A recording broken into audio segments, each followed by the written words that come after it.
What's up, everybody? Welcome to PSI Love You XOXO, episode 28. I'm one of your hosts, Greg Miller, alongside the OK Beast, Blessing Adeoye Jr. Yo, what's up, Greg? Not much. How are you? I'm doing good. I'm feeling like a ghost today. Oh, I see what you did there. I see, because it goes to Tsushima. That's the topic. Tsushima, it's that game. Exactly. Yeah. That's the thing we did, and we did the review for. First and foremost, I know it's not new anymore, but it's new to this show. Your haircut's just so good. Thank you. I appreciate it. Of course, this is the work of Yusef Magid, the homie. I'm sorry, you're talking about the face of Ubisoft. The new face of Ubisoft, Yusef Magid, of course, who co-hosted the Ubisoft Forward stream on Sunday. Yeah, like ever since quarantine, I've been calling up my barber on the weekly, and he just doesn't answer. And I've been sending him emails, been trying to hit him up, and trying to organize some sort of thing. He's just fallen off the face of the earth. I mean, how can you be a barber in social distance? It's impossible. Exactly, it's impossible. And so, thankfully, the homie Yusef Magid came through and he hooked me up. So I appreciate the compliment. Anytime. I mean, I call it like I see it, as you know, Bless. That's why if there's one thing Greg Miller is, if I'm lying, I'm dying. You know what I mean? If I see it, I gotta say it. Can I say you kept your hair consistently looking great this whole quarantine? Yeah, in a way where I have no idea how you do it. It's Jen giving me the haircuts, but the thing is, we've gotten to a point that she's no longer satisfied with it, because she trims the sides like we did in the Kind of Funny podcast, but then let the top go long. But now the top's too long, and she bought a haircutting kit for it, but we haven't done anything with it. But like it can go, like it goes way down there now. Oh, like if I don't put, like on the weekends when I wake up later, we go for a hike and come back, and I take a midday shower.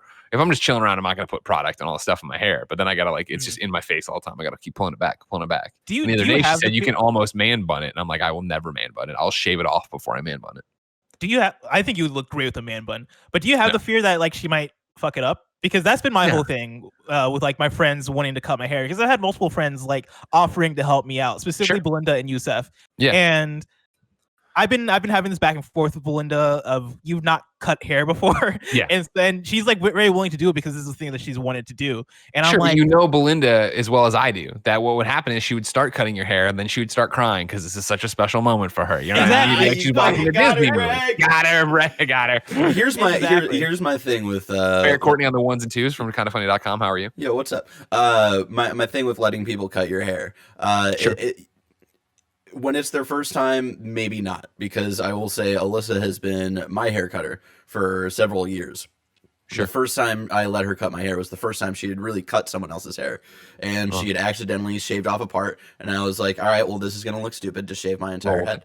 And so, but then from there, she started learning more and more, and she's now a pro at cutting my hair. So, Blessing, if the stakes are high and you need someone to cut your hair, you got to make sure that they know how to fucking cut hair first. And that's my thing is like I don't want to ruin me and Belinda's friendship, because I feel like if she fucked up my hair, that's the point where it's like, okay, we can't be friends anymore. But if it does get to the point where she nails it and she knows what she's doing, she then becomes my permanent barber in a way where it's like, do I want to weigh the consequences of that? Yusef has experience, like he's lined up his beard, he knows what he's doing. And so like that's why my thought process on it was simple. When we started into quarantine, I was like, let's do it as a fun lark or whatever on the podcast, and Jen did it live, and I was like, if you screwed up, whatever, it'll grow out, and then when we go back to the studio, we're clearly never going anywhere again. So like, who cares what my hair looks like? You know what I mean? It looks great, but I'm always wearing headphones. I'm lucky it looks great. Jen does a great job with it, but I say get all the swings in she needs, and you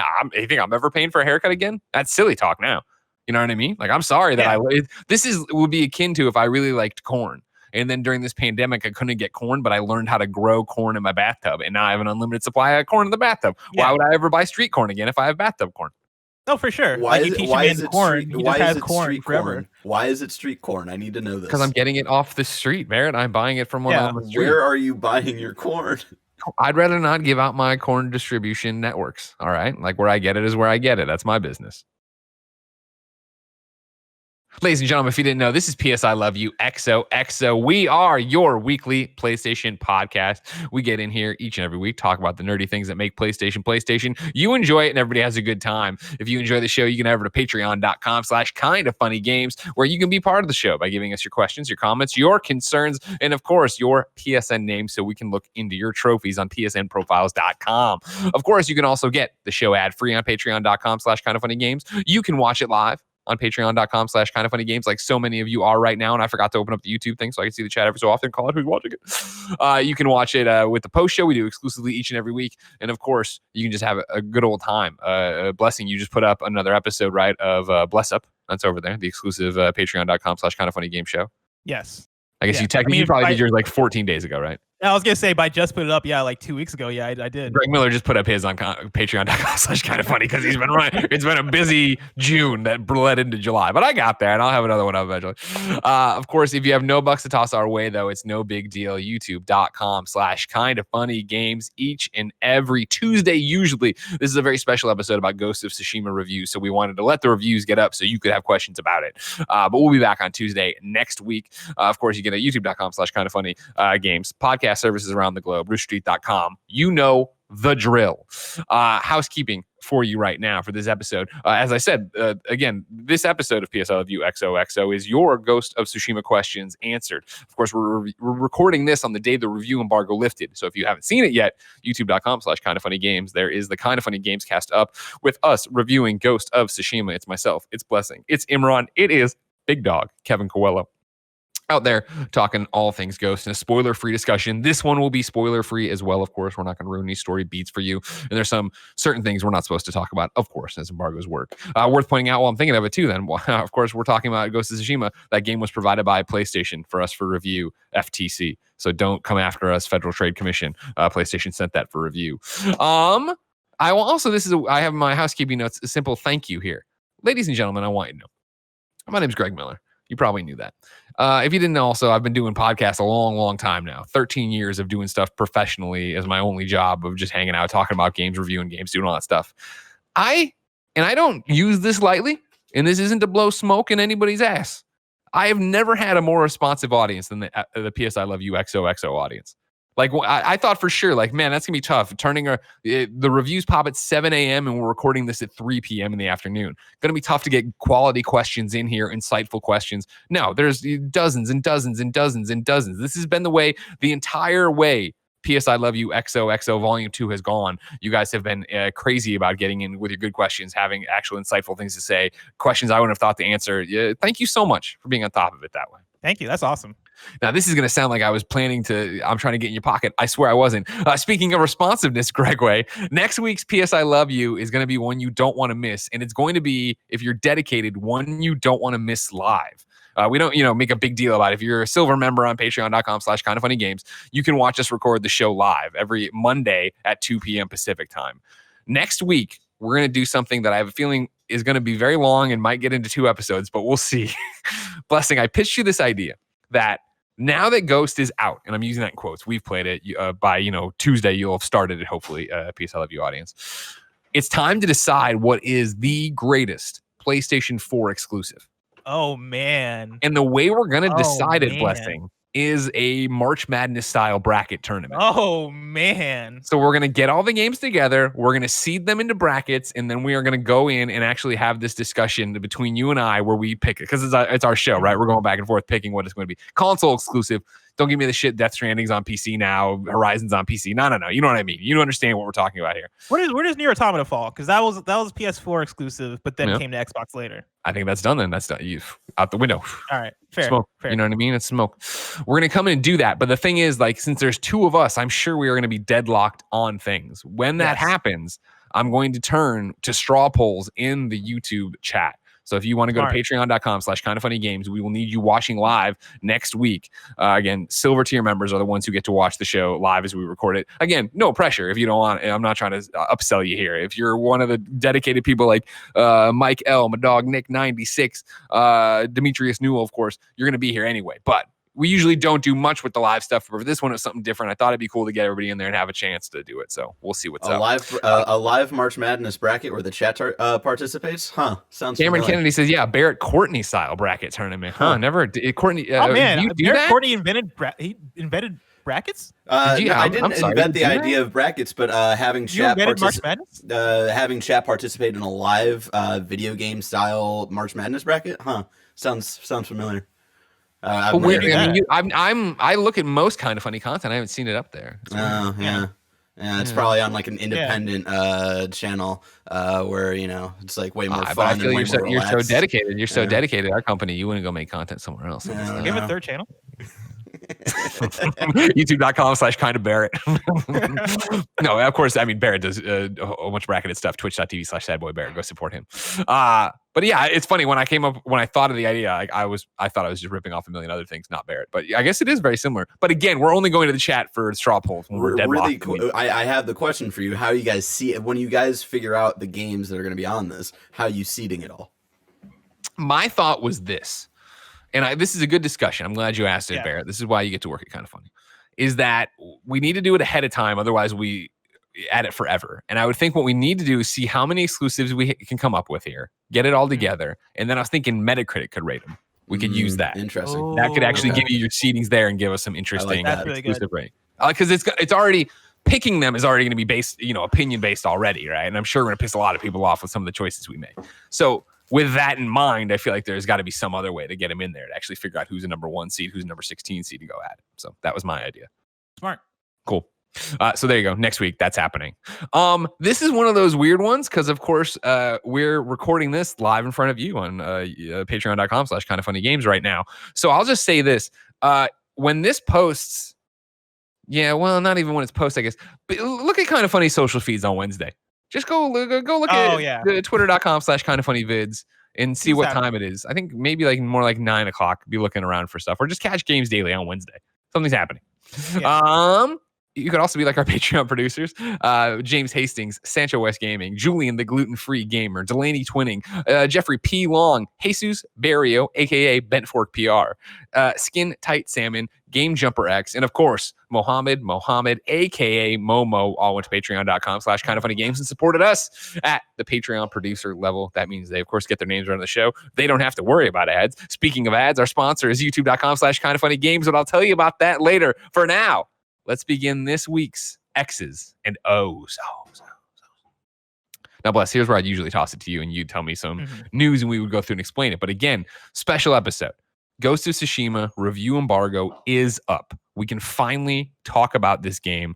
Of course, the full review, youtube.com/kindoffunnygames right now. You can go check it out. But in a nutshell, Blessing, before we wade into these questions and get into a whole bunch of particulars, what do you think of Ghost of Tsushima? I absolutely loved it. It is, I think the word I'd use to kind of encompass my whole experience is it's so meditative, which I think is a word you've used before to describe games. But I think for me, it very much applies to the experience I had with Ghost, where for me, the whole time, as I was playing, it was very relaxing and very laid back and very chill in a way that I really kind of needed right now. But even with that, the way in which its open world feels friendly to the player, the ways in which it feels accessible, the way in which you're not really struggling against the open world. It isn't like Horizon where you have robots kind of stopping you wherever you go and you have to get into fights all the time. No, this open world experience very much feels like it is working for me at my own leisure, and I am essentially going through it at my own pace, and it encourages that. That mixed with the combat that's fun, the story that's enjoyable, the style of it that I think is really its crown achievement, the way in which the world looks and the way in which the game looks overall, stylistically, I think nails it. Overall, it's just a fantastic experience. Yeah. Of course, I agree. Like I said in the review, the way I describe it is intoxicating. The more I played, the more I wanted to play till it was all encompassing. I just wanted to be in that world, running around, using photo mode, using the different costumes, using the different stances, fighting the different enemies, unlocking new skills, and plowing through to platinum it. For the record, I've already platinumed it. I did in the review. I was trying to get it done for the review, and I could not get it done. That Iron Man VR, those 3 or 4 days of Iron Man VR really threw me off my track there. How long did it take me to platinum? Yeah. After the review, it was one more session of sitting there playing, and it wasn't even ridiculous. Oh, man. Overall, so you were really clearing it out as you were going then. Oh yeah, so as we described before, of course, Ghost of Tsushima, and new open world adventure game or RPG, whatever you want to call it, from Sucker Punch. You are on the island of Tsushima, off the coast of Japan, and is broken up into 3 parts and 3 acts. And so for Act 1, I was very much I have 2.5 weeks to play this game. I am going to clear everything before I ever move on. And so I did some of the story stuff and started unlocking abilities because there's special mystic abilities and like, they'll teach you the tutorial stuff. And then, when I had a good pace at that, I stopped and went through and did everything on Act 1 Island and had it completely clear. And then I was like, let's go to Act 2. Went to Act 2. And that's when I was like, I think I either just finished Iron Man or we're just getting started on Iron Man. And so whenever I was done with Iron Man and looked back at it, I was like, all right, now I have a week. Now I have a week until review, and I have 2 acts to go, and there's no telling how long they are. So I mainlined Act 2 pretty much really quickly. And then when I opened up Act 3, that's when I was like, all right, back to casual pace. And I paced it out where when I had like 4 days left, I was like, all right, let's advance the story. Trophies were pretty easy to see. Like, all right, looks like I have 2 left in the story thing. So I'll stop here, fuck around some more, and then go back. And then once I beat it, like I was originally going to try to beat it on Saturday and then come into the review. We were recording on Sunday, but Friday I just couldn't resist. And I went through and beat the actual story. And then Saturday was just running around trying to get to a place where I could plat it. Nice. I'm still trying to figure out if I want to platinum it or not. Now that I finished the game and now that pretty much all I'm doing is clearing out the areas. The way I played it was different from the way you and even Kevin played it, where you guys went through and actually like took in all the different side quests and all the different side objectives and all the different activities and actually cleared through the maps as you're going through the story. At a certain point, once I got part way through the first part of the map, I realized that I was not making good pace, or I didn't think I was making good pace. I think I was making fine pace, but I was kind of scared that I wouldn't beat the game at the pace I was going. That's always the nightmare, right? Yeah, the nightmare scenario of what you're doing. And that is, again, like, it's interesting, I think. When you look at some of the reviews right now, as of July 14th, 3:21 p.m. Pacific Standard Time, or maybe daylight time, I'm not sure. It's 84 on Metacritic right now. And so it's been interesting, the scattershot of scores out here. And the people who love everything about it, didn't like this, they love stealth, they hate stealth, they like the combat, they don't like the combat, there's too many side quests, they're not interesting enough, something to that effect. And it wasn't for me personally. I'm going to bring in your first question here. It's from KDG, who of course wrote into patreon.com/kindafunnygames, just like you can, and says, I'd like to ask some nerdy trophy questions about Ghost of Tsushima, if you can answer them. Since we're already there, I think that was obviously one of my big things about it, of knowing I love Sucker Punch games, knowing I love open world games, knowing that, this looked dope. Like, we're going to talk about it in many of your questions, but the state of play left us looking at like, oh, it looks like an Assassin's Creed, and I'm all about that. So I was hopeful that the trophy list would be good on this one. And so, plowing through it, my hope would have been, if I was playing on my own, no review embargo, I would have saved those final story missions for the end, and I would have wanted that to be the definitive, now I'm done. Because I always feel like you don't do a game a disservice, but like, clearly that final battle, unless there's an epilogue or something like that, is meant to be the end of the game, right? Like, that's meant to be the crescendo and the credits roll and we all leave the theater kind of thing. And so I don't hate it, but I don't love doing it and then having another 10 to whatever 20 hours. I don't know. It's so hard with Ghost of Tsushima because I played it so vigorously. So I played so much Ghost to actually give you a actual accurate time. But I beat it on Friday and played all day Saturday, you figure, and then still knocked out stuff on Monday for the platinum. So you're looking probably at another 7 to 10 hours probably after I did it. That's kind of where I'm at right now, so into like the second part of the game, that's where I was like, okay, I'm going to start mainlining because I don't know how long the rest of this game is going to take me. Ended up beating it halfway through last week, and so like well before the actual review we recorded. And since then I've just been slowly going back and trying to clear all the side stuff, and I probably still have like 10 to 15 hours ahead of me before I actually like clear through and maybe hit the platinum. And I kind of want to, because I do enjoy this game, and I do think that's going to be an enjoyable experience. But it is enough to where I'm like, all right, well, I kind of had my experience and I kind of finished it already, and now that I'm going through, and now that I'm playing it in this way where I'm just kind of checking things off the checklist, now it's starting to weigh on me of like, okay, this is me doing a lot of the same things. This is me going back and discovering a lot of the fox dens, which are essentially like where you find foxes and you follow the foxes and they'll lead you to like a shrine or something. And so like you'll get a charm. You'll get a charm, and that ends up being very samey. And like I feel like that kind of translates for a lot of the activities in the game, but still, like, it's still so enjoyable even in the post game. And that was the thing about it, where if I wouldn't have played it the way I played it to platinum it, and I could have just taken my time and spaced out those story missions and left them a bit, I mean, I love Ghost of Tsushima. I think it's Sucker Punch's best game, for the record. If you haven't watched the review, like, I can't say enough nice things about it. I think a lot of the criticisms I totally get. And I think that it's been interesting to see which way the coin goes for people of, I think we both talked about it. And for sure on the review, there was a conversation of starting this game, being the next big game that we all played after The Last of Us. It is so night and day, not The Last of Us, where Last of Us wants you to forget, I think, at every turn that it's a video game. It's more than that. It wants to be in your bones, and it doesn't want you to be those characters and debate these things. And like Ghost of Tsushima is like, we are a fucking video game. Look at all this shit you can unlock. Look at all these skill points you can go with. Where do you want your character to be? Make them look goofy. Put them in whatever costume.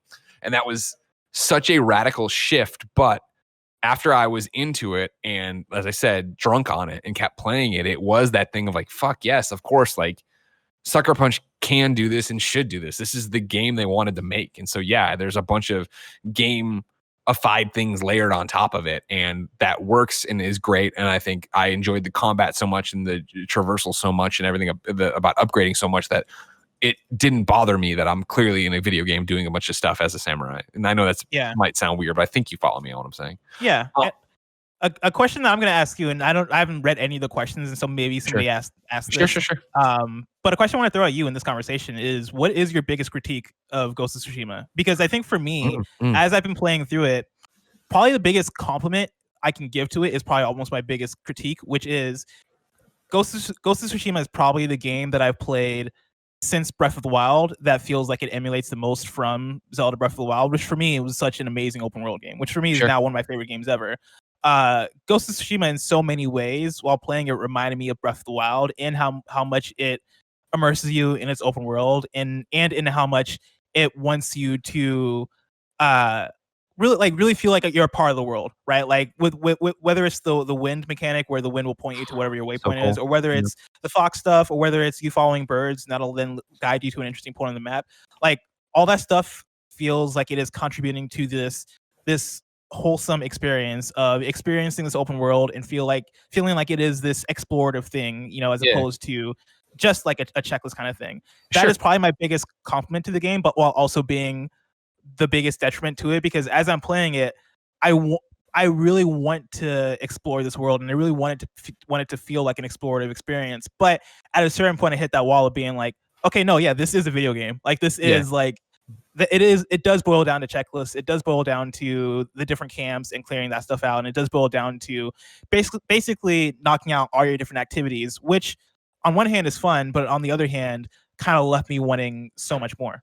And that's where I was driving, right? Is like, I'm right there with you. And I think it was you, right? In the review, you were talking about exactly that of like, it's great and it's fun and it's explore, but at some point that starts to wear off when it is the 41st Fox Den or whatever the hell it was. Like that I feel in my criticism I would have given them if I was playtesting it or working on the game or just, driving behind shouting, would have been, either add in a few more activities to take away a few of the activities that you're doing over and over and over again, or just cut them in general. And because it is that question, and there's a question in here from the Kind of Funny audience about are reviewers over open world games and bloat and all this different stuff. Actually, I guess I should just bring it in here.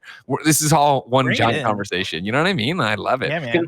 I guess I can finish off my thing about trophies here and then move on to it. Yeah, go for it. My thing was that the way I would have wanted to have played it, again, this is a woe is me first world reviewer problem, is that I would have wanted to save it and have the credits be the end of it. And since I had to get through it for review, as most people will, and then have all that stuff later, then it became the thing of like, all right, cool, let's platinum it. And when it was platinuming it, it was suddenly like, all right, another, how many more Fox Dens? Oh, geez, all right, cool, 5 more Fox Dens. And, bopping around doing them all. And you lose the magic that the story version had of, cool, I am going across the map where I can't eventually you can just fast travel, and it makes collecting and knocking out all this stuff super simple and easy. Yeah, exactly. And the load times are insanely fast, which is incredible for Sucker Punch.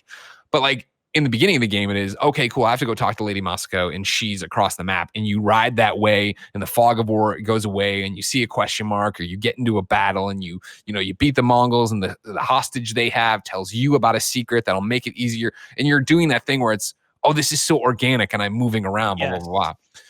beating the game and then coming back and having, everything fast travelable or, to your previous locations and shit like that, then it exactly what you're talking about, where now it is a video game. Now, like the spark and creativity and, luster of the world, right, is like worn off a bit. Because now, granted, I'm talking about a game I've played probably 50 hours of. I'm past that point of it where I'm like, all right, cool. Now I'm just like, get me through the thing. But it was taking side missions and then fully looking at my phone and not listening to the dialogue. And again, though, this is me because I want to, I think need to for the job, be done with it, right? Like the review is done, which means now I need to move on to the next thing I need to talk about on whatever show or the next review we need to worry about. So it isn't that and I want the platinum too. So I could have easily been, you know what? I'm going to just sit here and do a few things every night, knock it out. But instead I binged it, which I think worked really well when there was the story and the 3-act structure and I was going through it and I didn't know what was going to happen. But then binging at the end, like when you're doing any cleanup on a trophy game, I feel it gets to be like, all right, cool. Like, all right, cool. Now, that said, I'm talking about literally, it's another one of these shrines I got to figure out how to get up to. And this is a little bit longer than I want to. Jen wants to go to the grocery store, but hold on, I'll figure it out and do it. Every time I got into combat, that was still a blast. But even combat, like another question people had in here about like skill points, you become the ghost of Tsushima, which is the final like level you can achieve. And like how they give you names as you level up. Mm-hmm. You get that and then have so many more times you would have leveled up. So you have all your skills, all your points. You have everything spent. So you're like this god tier dude, which is fun to go around fuck people up. But it's the normal thing of when you get to the end of a video game and you're the god of the video game. It's like, all right, cool. This is still fun, and I love the cinematography of it and whatever. But I'm not being challenged in the same way. Like I was being challenged, but I also knew all the tricks of the world to get through and do it. We're gonna get into all this, so don't worry. But for KDG, how's the trophy list? Trophy list great. It's her next question: are any of the trophies linked to difficulty? They are not. Are there any missable story trophies? There are not. Like this is a game that you play through and it rewards you for playing and it rewards you for doing everything, which again is the way I think you should play this game.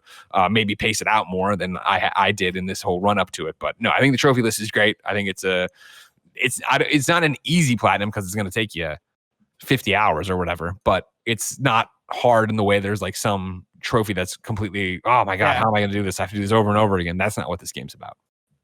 Yeah, I think it's a good open world platinum where it is about completion more so than like, beating yourself over the head, with like some kind of big challenge.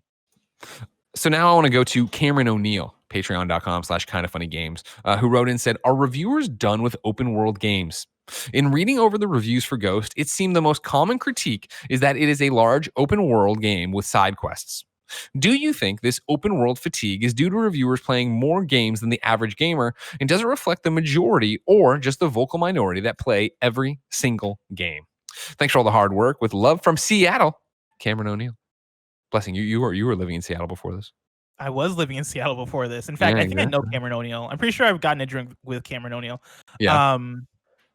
I don't think reviewers are over open world games. I think it is the fact that I think the best open world games set such a high bar. Because for me, when I think of the best of this last generation, I think of The Witcher 3 and Red Dead Redemption 2, which I know like overall kind of had mixed like reception, but I think everybody would kind of agree that there are things that open world did that were dynamic and cool and pushed the boundaries in so many ways. And I also think of Breath of the Wild. We look at those games, and those are games that reviewed incredibly well. Those are games that I think for so many people were landmark games of this generation. I think the thing is, you look at those games and then you pan over to Ghost of Tsushima, and I think Imran was the one that actually said this, that Ghost of Tsushima feels like a combination of all those games. Like Ghost of Tsushima feels like this, cool combination of The Witcher 3 and I think he also said Breath of the Wild and like Horizon, but it's not necessarily as good as any of those. Except for maybe Horizon. Like I'll say that for me. That's a question coming up in a second. Don't spoil it. I'm not going to spoil that one. But like, yeah, I think it is the fact that this open world, although it's doing a lot of cool things, just doesn't live up to the best of the best. And I mean, I think that warrants the Metacritic it has, right? Like 84 is a really, really great place to be on Metacritic. That is an excellent score to have on Metacritic. But it does come back to the things that we're talking about. Like you mentioned how like, yeah, you'll happen across a settlement and then you'll talk to somebody in the village in Ghost of Tsushima and you'll they'll then give you the location of a thing, and that feels cool, and that feels like it's happening in the moment, you know. And I remember the first few times that happened for me as I was playing, that was such a cool thing. Yeah. But by like the 15th time that happened, you know, it lost its magic. And I feel like that's not even just a reviewer thing. I think that translates to however you play this game, because me and you played it in different ways, right? Like you systematically actually played it as you're going through the story and like cleared the open world and stuff. Whereas me, I just went straight through the story and I'm coming back to it. And I think for both of our play styles there, like we're still experiencing some of that same stuff. This morning, you know, I woke up and I went, and I opened it up because this is one of those fun occasions, right? Where we did our review Sunday. We obviously talked to each other. I've talked to, you know, Lucy from GameSpot of her playing and her personal opinion, but I didn't know where other sites were going to come down. And so when I opened it up and I looked at the Metacritic, and I was like, 84. Wow. I was like, that's what I would have. I think I did predict that actually at the State of Play, that I was going to be on like mid 80s is where I think it'll shake out. But then after having played it, I was like, holy shit. In the way we loved it, I was like, I can see this being higher. So to see it there, I was like, that's interesting. And then to go through and all right, IGN gonna give it a 9. What's going on? And then see GameSpot gave it a 7. And it was Edmund Tran over there who you pulled this for the review roundup on Games Daily. The game hits a lot of fantastic cinematic highs, and those ultimately lift it up above the trappings of its familiar open world quest design and all the innate weaknesses that come with it. But those imperfections and dull edges are definitely still there. Once I got set up this morning and was starting to get into work, first thing I did was go to GameSpot and play the video review while I worked and listen to Edmund. And this is what I know developers probably hate, but what I love about a game like this, where there is this spectrum, right? And I don't think people are wrong on whatever end they're in or where they are. And as I watched / listened to Edmund talk about it, I was like, oh, I get that, right? And it is he brings up the side quest stuff versus a more main quest thing, right? Because in the game, of course, there are the main story missions that are like, all right, cool, like this is what's furthering the plot of Jin, his uncle, the Mongols invading, all this jazz. And then you meet key characters in the game, like I was talking about Lady Masako, Yuna, who's the thief who saves you in the beginning, Kenji, all these different people, right? And then they have their own quest lines that are like usually like 9 parts, or like Yuna's like 4 or whatever. But those are shot and framed, and clearly there's more TLC put into them in terms of presentation and making that look like you're playing a AAA game. Whereas the Tales of Tsushima, the ones you're doing that are the random settlements, the random whatever, Imran and I fell into the same thing, I think, of the way they shoot that and the way they bookend them with the title card of what you're about to do. It is like a little episode of TV, and I dug that. But even in the beginning, I was very much like, oof, this doesn't look great. Like the characters look kind of awkward in these cutscenes, and like their faces aren't like dynamite and yada, yada, yada. And it wasn't until you're like way later in the game that it's like, oh, okay, like the Tales of Tsushima looks like this or whatever. The hero quests you're on for your characters that are more like main storyline look better and have this, more cinematic punched in camera or whatever. Whereas this is, I don't want to say schlock, but like it is just like, here's another quest, here's another quest, here's another quest. And for me, somebody who loves the open world game period, somebody who loves the combat and Ghost of Tsushima, somebody who loves exploring that, like in my main playthrough of doing that and running around and finding a random ass side quest, I was totally down for that and great, and I do it. I get though anybody else playing that, and not even saying that what was it? I clicked off. Edmund doesn't love side quests. I don't know anything about that, but it was that thing of like, I totally get that and he does a great job, I think, of explaining like this is copy and paste. Like it is like you get to the village, the person tells you went wrong, you run off to kill somebody, but usually there's a MacGuffin that you have to then run off and do this, and then you do this, and then you come back and it's over and you get whatever you're going to get. And it's like, yeah, that is how it is, I guess. You know what I mean? It is to an extent rinse and repeat. Again, for me personally, I as with everything, that since this review, it always goes back to Days Gone, where like, Days Gone, I remember another long game, a game that I was like, oh my God, is this going to fucking end? Like, and I didn't enjoy, and I'm like, whenever I get to these kind of open world games and I'm like, Days Gone, like, right? Like I've re-downloaded it since we started PS I Love You, I think twice, where I'm like, I'm going to do it. I'm going to finish this platinum. I'm going to see how the updates ran and everything else. And I'll start it up and just be like, like, I'm just not in this. Like, I just don't like Deacon. I don't like the world. I don't like the combat. Like, there's all these different parts to it. And so I understand the trade-off when you're talking to somebody, or when someone like Edmund is over there being like, this is just rinse and repeat. It's the same fucking thing. But for me, even at the end, when you are super powered, I was talking about like, all right, cool. Like, I'm going. combat's always fun. It's always fun to walk in. And for me, the combat shifted away from shit. All right, there's 5 different guys. How am I going to switch my stances, fight them the right way? I only have this much resolve, which are the little yellow balls that you can chime in for special moves or heals or whatever. To then it became, what's the fastest way I can kill all these guys? Like, what is, and I don't mean it, and I want to get out of this. It was like, I'm the fucking ghost of Tsushima. I can fucking clown these people out. How am I going to do that?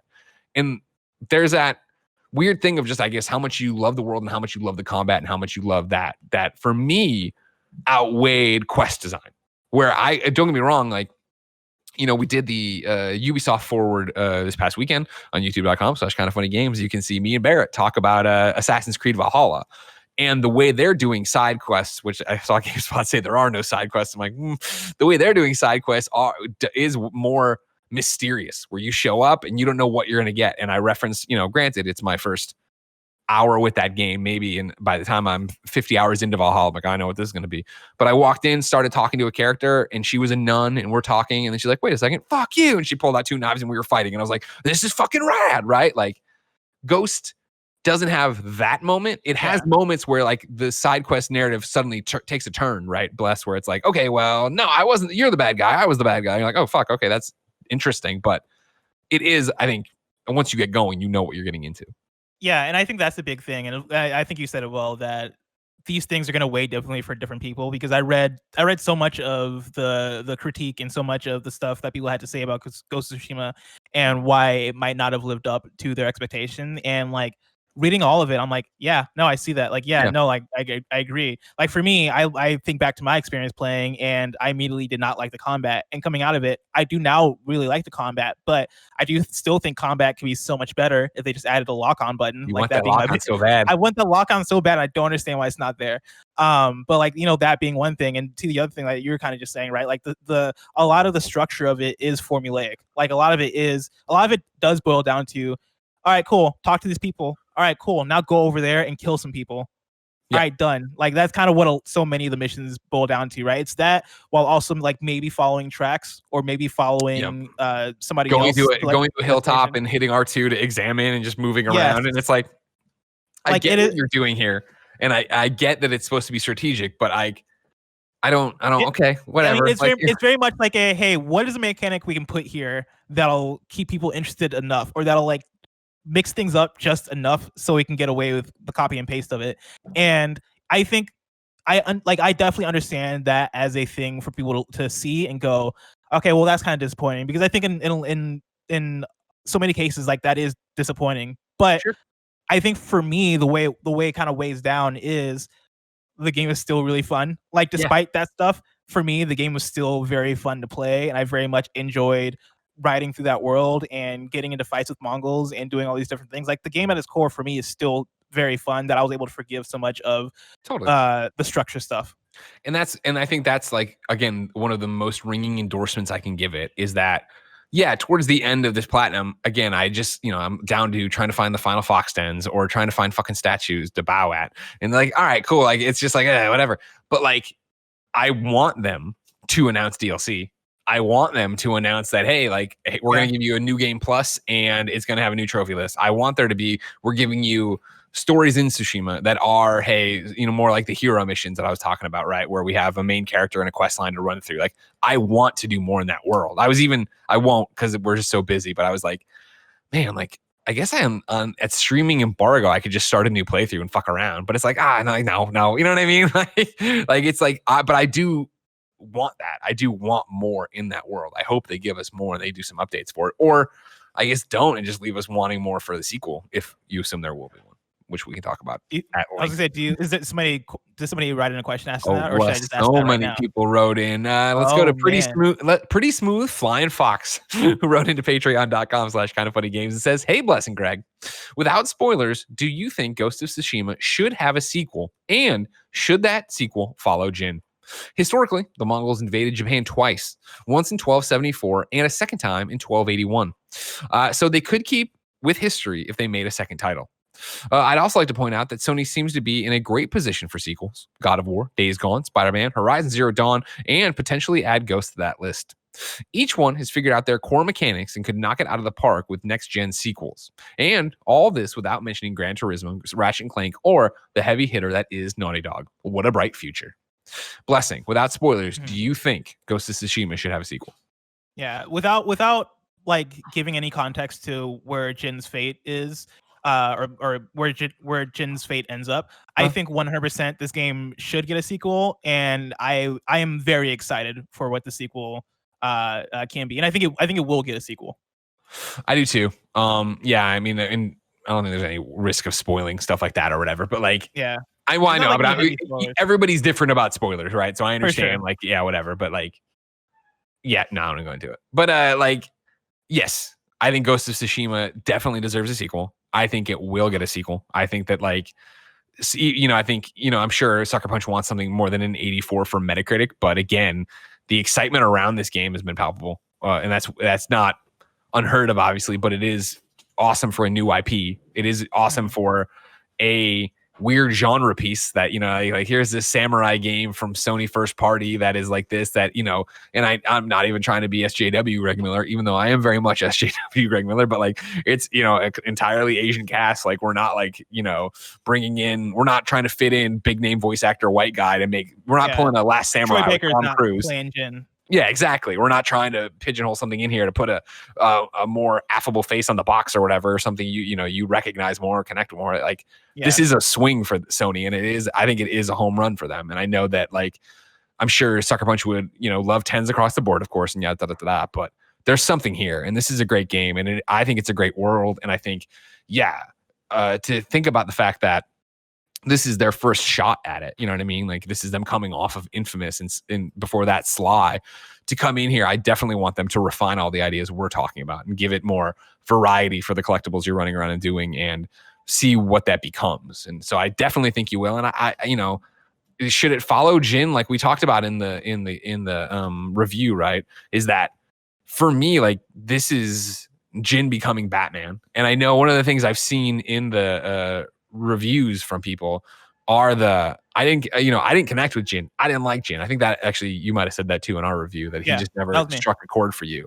Like for me, he did. Like I connected with his struggle, even though it's not like driven home, but it's one of those games I think that you read into it as much as you want to. You put yourself in those shoes, whatever. I put a Batman mask on it kind of thing. You know what I mean? But like this game, it's hard to do without spoiling, I guess. But like, as I've talked about before in the thing, like when Jin, he wrestles with being a samurai and then having to go this assassin route, become the Ghost of Tsushima, the fucking title of the game, right? Which means that, as we talked about in the review, but if you didn't know, like samurai are all about honor, and like, we're going to fight you this way. And we're going to start the fight this way. There's like it's like a dance, right? There are predestined moves here to get us to where we need to be.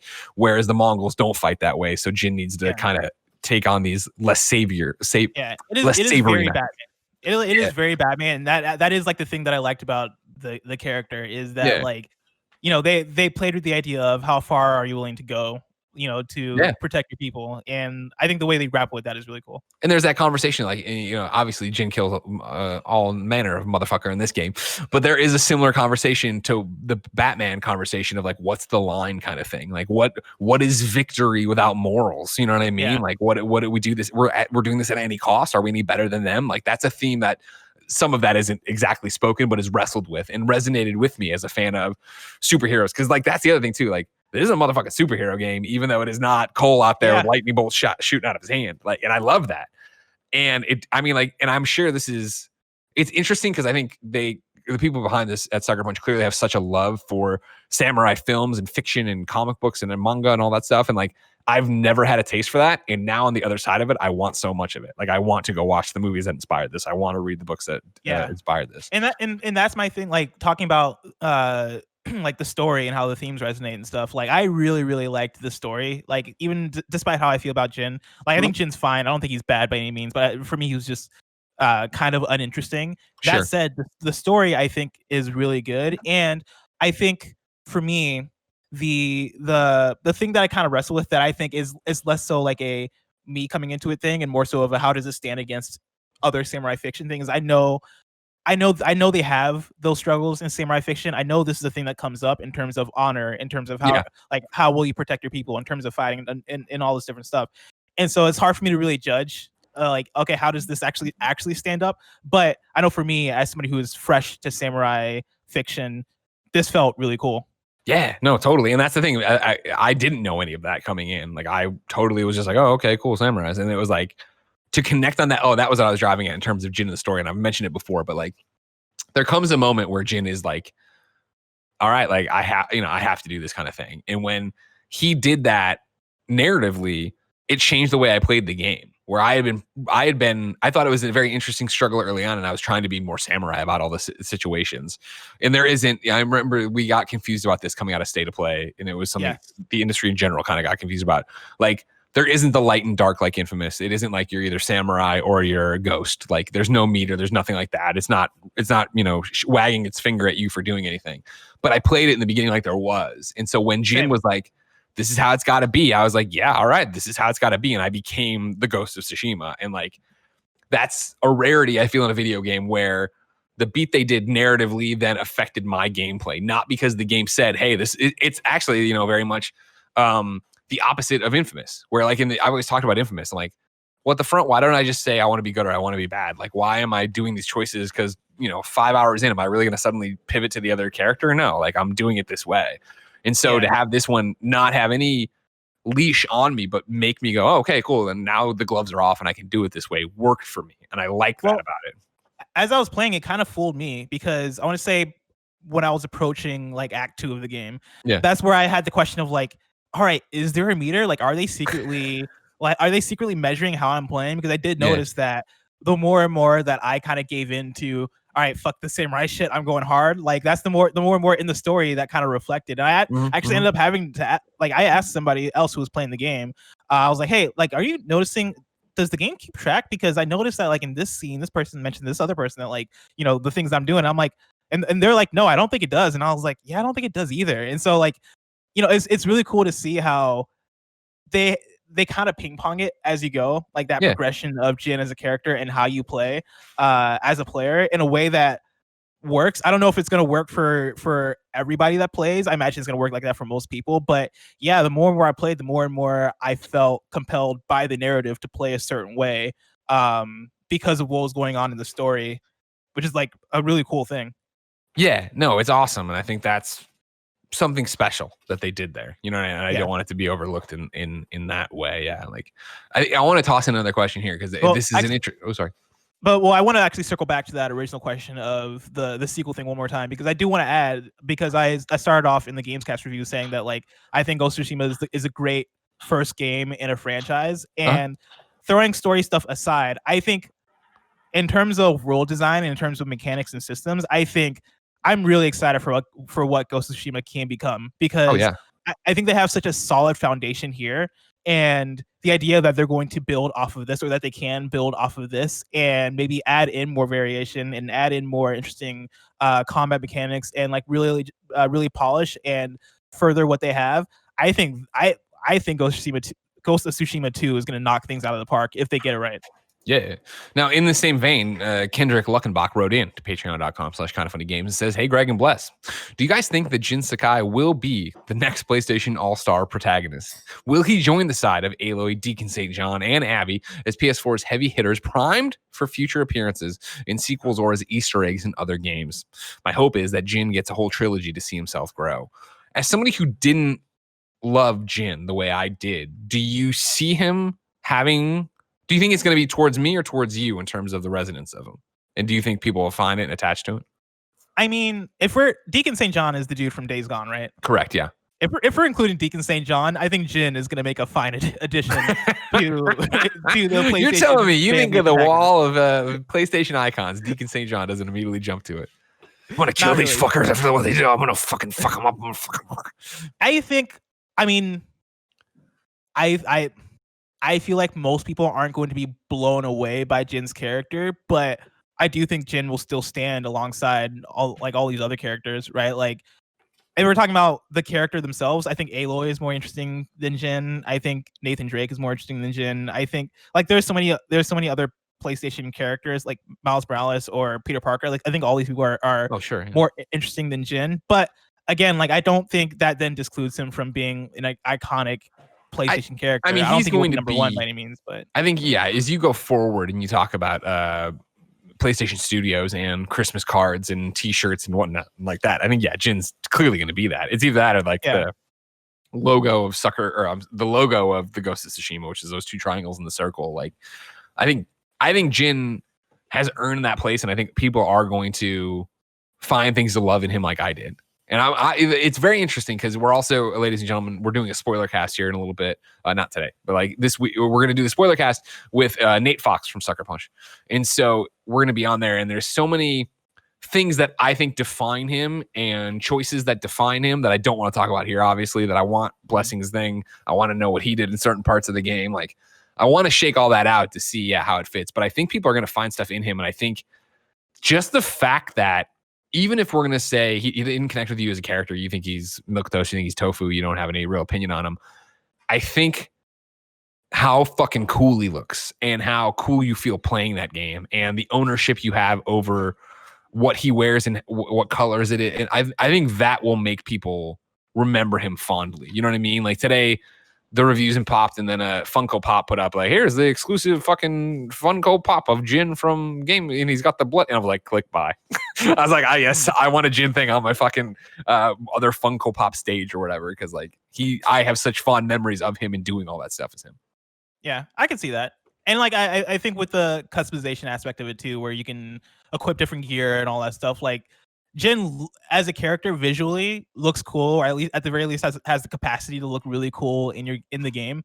And I think with that too, like there are ways that they can make that character even outshine some of the others in terms of placing him in a trailer alongside all of them, or making him a Funko Pop or whatever. I'm looking around here. People wrote in with questions about dressing Jin up, but I'm not. Oh, here we go. Here it is. Alex, aka Gamer Teacher, wrote into patreon.com/kindoffunnygames and says, loved the impressions so far. Kind of funny. Can't wait to get my hands on the game. You mentioned about how you change your gear throughout the game for different situations. In terms of how your armor and gear looks, did you find that you could easily match items together, or do you end up with a really good helmet that doesn't really match your really good armor, etc., etc.? Ooh, interesting question. I think so. They have armor sets that is like, all right, I have a specific armor that goes with a specific headpiece. And like you can kind of mix and match that stuff. Greg, as far as I understand, the helmets don't really do anything, right? It's mainly just the body. No, so the way you do it, is that basically you have different outfits. And when I say outfits, I mean from neck down. And that's like you have the traveler outfit that is a lighter material. It has this badass cape, and you level these up. So this is like final version, just what I've been playing with. And then as you run around, like, you get, I think it maybe the final maxed out version is it clears the fog of war 30% further than it would if you didn't have it. And then on the same thing, you have samurai armor that, gives you a moderate boost to health and does this, that, and the other. And so neck down, you have these different outfits that you can then unlock different dyes for and change the color of. Then going up, you have face masks and you have headpieces. So like I was often running around with this thief wrap, which was basically the mask we're all wearing in quarantine, right? And then a different kind of headband. Personally, I thought all the helmets looked dumb, so I never ever wore them. And when you unlock the final versions, or when you unlock these, or you upgrade these armors, you'll walk away with wearing it and stuff. So I tested them here and there, but it just wasn't what my Jin was wearing. Again, I had a very specific look for my Jin, which was way more of Ninja Batman kind of thing. Like I wanted him light and moving and like eventually you have all these different dyes you find in the world, obviously, or not you unlock or whatever you can pay for. You pick up flowers, you can then trade them in. That'll give you new dyes and stuff. Worth pointing out, sorry, I talked about all the gear looks for your person. There's also vanity kits for your swords and bows that you can then mix and match there too to make that look different.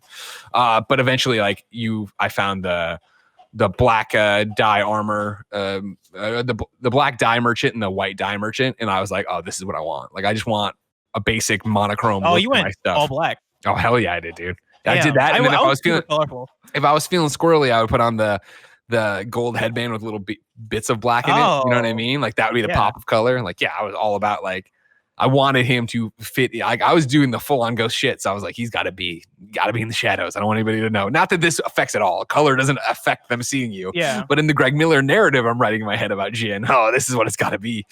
Yeah, for the most part, my character looked dope. There were some times where I kind of looked like a dumbass because with the outfits, because they do things, because they have actual effects in the game, I would switch back and forth. And this is the thing we talked a lot about on Gamescast about how like we wish we could have switched back and forth faster, like a quick menu or something. But yeah, like I would wear the Traveler's outfit so that I could unlock more of the map as I'm traveling through, and then I would get to combat and then be like, okay, cool, I'm gonna switch to my samurai outfit so that way I can be stronger, or that way I can have take more hits or do more during standoff or whatever like the mechanic is.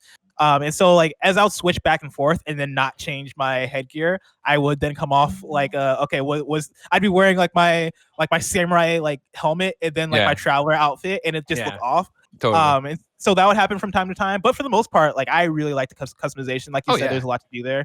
And you can mix and match. Yeah, and like to your question, you know, like a really good helmet that doesn't really match, like that's totally on you. Where like that, the helmet doesn't have stats assigned to it, so you don't have to worry about that part of it. You can build it out you want. Like even the armor itself, like, you know, as a shout out to it, the samurai armor is what I usually wore before I unlock some of the later game stuff. But like, you know, by default that comes with these like shoulder pad squares on it that I thought looked dumb as hell. And you have the option to take one off, take the other off, take them both off. You know what I mean? Like you can get in and screw on that level with it.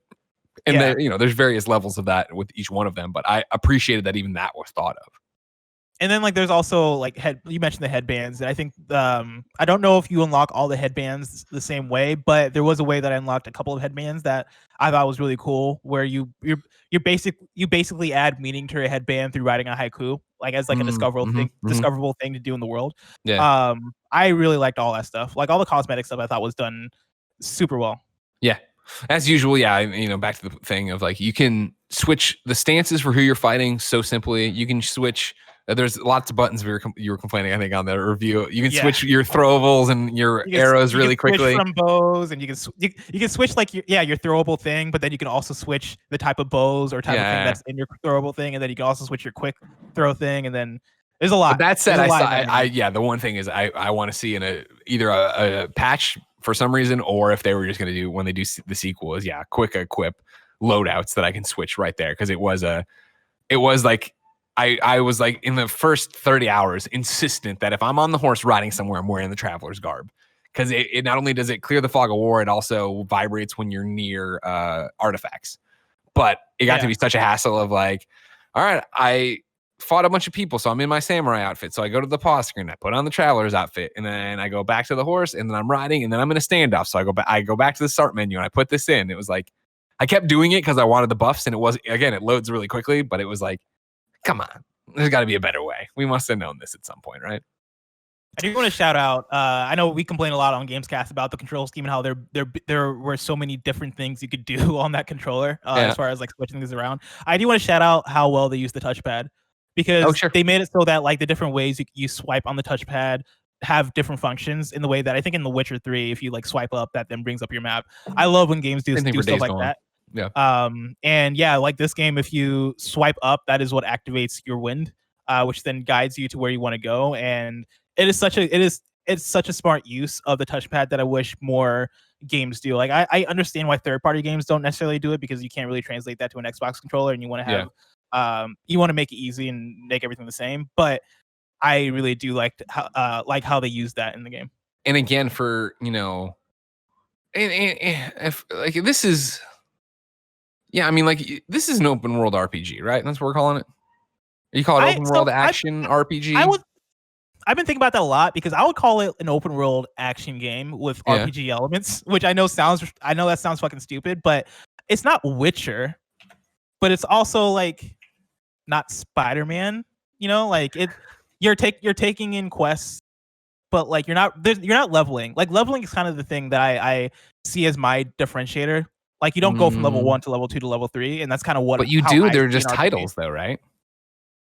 I guess that's. See, I mean, that's my thing. As you're going, you're leveling up and getting the technique points to spend on your item, yourself, to change your character. But I think the difference is for RPGs, you have stats that, and maybe this breaks down at a certain point. But I feel like when with your levels, your stats then level up, and so I know that like you can upgrade your skills, which kind of upgrade how strong you are. You can equip gear, which affect how strong you are. But maybe RPG light, I guess. Yeah, I don't know. It's just such a weird. I mean, honestly, this is such a 2009 conversation at IGN of like, well, it's got RPG elements. Well, then what the fuck is it? That's not, you know what I mean? Whatever. Yeah. To the credit of it though, in terms of it, maybe it to you isn't a role playing game, but to me, again, with the whole argument and like, oh, I'm going to be a samurai. Okay, now the gloves are off conversation. It was the same way that one of the swipes, when you swipe right, you know, if you have your sword out, Jin will knock the blood off of it or put it through his arm and put the blood off it and then put it back in his holster. Holster, yeah. That became like ritual for me. Again, like in the respect of this blade and the way he is a samurai and everything else, like I would get off my horse, I would fuck all these people up, I would kill all these people in camp, whatever it was. I would then make sure every time that I flicked the blood off of it and then stowed the sword. And it was like such a, because we talked about it in the review, right? You'll have these duels, which are the one-on-ones with the cool camera cuts, and like they all start the same way of the other person across from you talking some shit, getting ready to go, and then it cuts to Jin, who like usually says nothing, and then just flicks his blade a little bit to knock it out of the holster so he can grab it when it's ready. And so like the game is so good at building its world, establishing its character, making its rules, I think, for what Jin would do in a samurai battle, that for me, it was ritual that when it was all over, put it away. Like clean the blade, show it respect, and put it away. And I was like, this is a weird thing that the game's not rewarding me for in any way. It's just an extra thing that actually stops combat altogether, or stops progression altogether, because when you do it, it's an animation you can't like run around and do stuff with. I was like, this is how it's got to fucking be. I didn't do that once, and I didn't realize that like you had like that whole animation. Like I thought it was just like the take sword out, put sword back in. I didn't think to do it after a combat scenario. But every fucking time, really cool. Man, flick the blood off, put it away. But like for me, that kind of reflected in the way that as you're riding through the world, you'll see random cases of like Mongols having captured a person, and, you know, and you want to like free them, like these little instances in the world. And every single time, I'll stop what I'm doing and I would help that person. Because you feel like you had to, right? Because you're the Ghost of Tsushima, you're Jin Sakai, like you have a responsibility. You're here to protect this fucking island at all costs. Yeah. Next question is one we referenced earlier, but I want to get to now. Tired Tiefling writes into patreon.com/kindoffunnygames and says, how does Ghost of Tsushima compare to Horizon Zero Dawn? I'm currently playing through Horizon for the first time and was wondering if playing through Ghost before finishing Horizon would make it difficult to go back. Are they different enough open worlds and experiences that it really won't be an issue?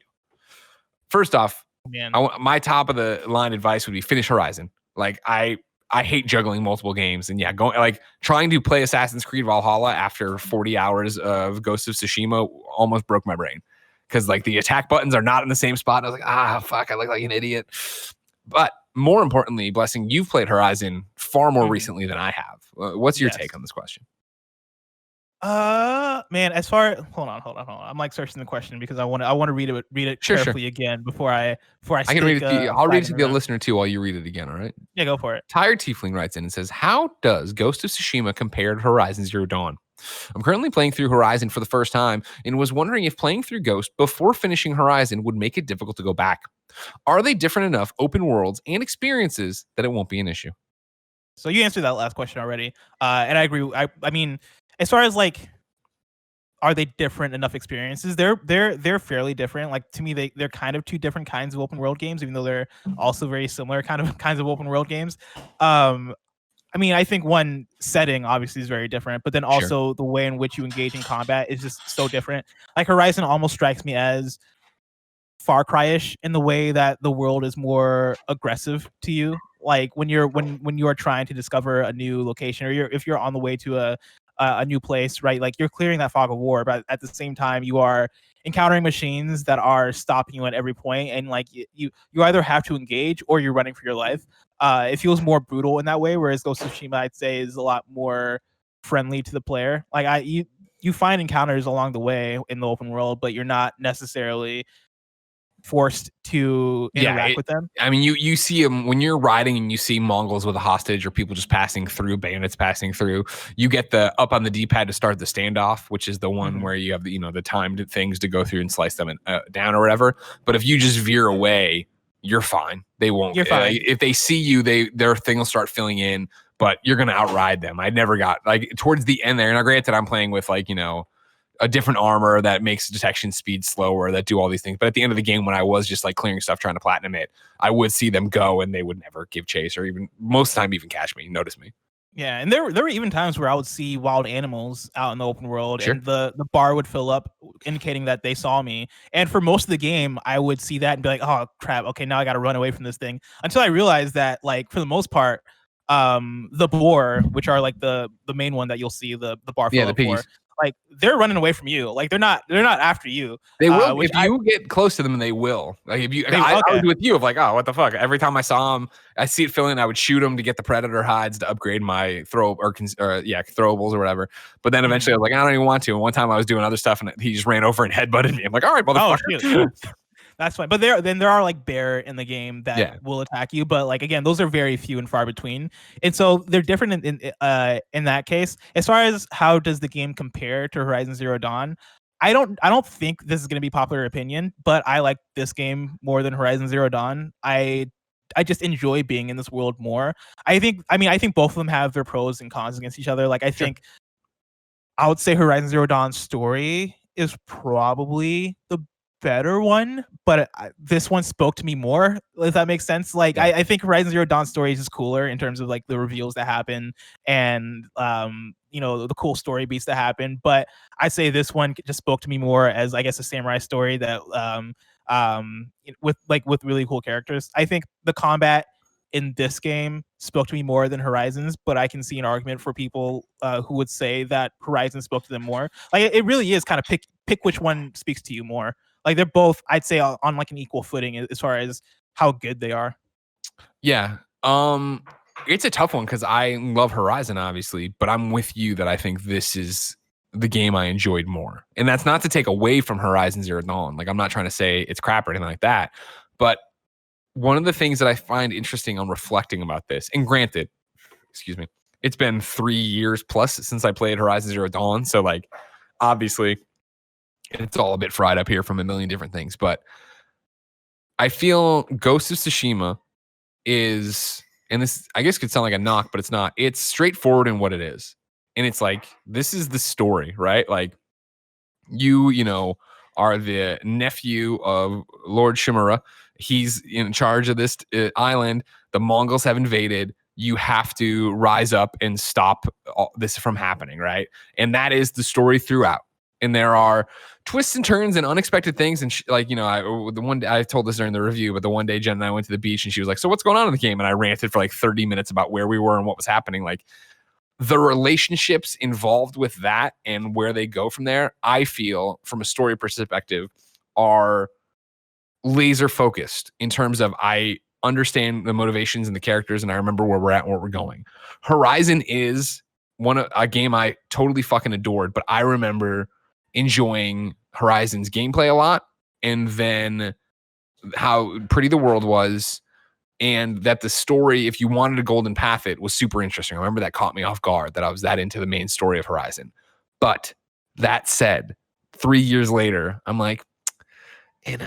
she was the clone of that younger and I remember it being a very touching scene. I played that game in January, and now that you mentioned that, I'm like, oh fuck, was she? Oh yeah, I remember being super into watching why are they underground and watching the recreations and how she could get into the lab. And these are all vague, very vague spoilers for Horizon. And then showing up at her house and listening to the final recording, and it was just I remember liking all that a lot and thinking it was cool. And maybe it's just because I'm not that big into sci-fi. But it's and I also remember the guy from Destiny. He was good for the most of it, but then he had his own ulterior motives. And at the end, I think he went bad. And that's when the red stuff that we saw in the trailer 2 came out. It's that's where I'm at with Horizon in terms of and granted, again, totally unfair. 3 years removed here, you know what I mean? But I say, and I guess that's still unfair. I was gonna say I say that, but I can tell you what happens in Uncharted, right? But again, I guess that's a games I've replayed, and there's been multiple series in and all these different things. But even I guess all that said, I can tell you Days Gone story way clear, more recent. But again, I think it's more straightforward. I feel like Horizon Zero Dawn and Ghost of Tsushima just strike me as two blockbuster movies in just very different genres. Like Horizon Zero Dawn, I would put alongside something that is Hunger Games-esque, but like has more of a sci-fi post-apocalyptic feel to it. Even though I guess Hunger Games is post-apocalyptic. And then Ghost of Tsushima just strikes me as like a Western made blockbuster samurai film in a way that like I wouldn't even compare those as movies. Like if I had two of those movies sitting in front of me, I don't know if I'd really like put them up against each other. But for me, when I think of Ghost of Tsushima in comparison to Horizon Zero Dawn, the thing that kind of edges it out for me is the fact that I think Ghost of Tsushima is just an easier open world to move through. And that comes with the fact that you don't have to spend things to fast travel, which was like a big gripe of mine in Horizon Zero Dawn. And then also like you just have so many points you can fast travel to in Ghost of Tsushima, and it's almost like they made that game with a thought in mind of, all right, cool, we made this world, we made the action, we made the story, we finished the game. All right, now how are people going to play this game, and how do we make that as easy as possible for people? And again, it's Sucker Punch leaning into the fact that this is a game. This is a game. Like people are going to play this like a video game. Yeah, and there's so many points in Horizon where like I'd be hunting a thing, and at a certain point, I just get frustrated because I'm not able to find the exact animal I'm trying to hunt, or like it's just being too much of a struggle to try and like get the thing that I want done, either because the open world is attacking back against me, or because like I don't know, man, something's being jank or whatever. Something's being jank. Something's being jank or whatever. Something being jank over here or whatever. I feel like Ghost for me felt like such a seamless open world experience that it's hard for me to put a lot of similar open world games above it for that reason. Sure, that makes sense. Where do I want to take you next? I want to delete this one. I put in multiple questions from on the same idea, right? But I don't want to we already covered this one, so we can just delete this round. Get that on here. Can you believe that this is the studio? And this is going to mean nothing to you probably, but it means a lot to me. This studio made Rocket Robot on Wheels.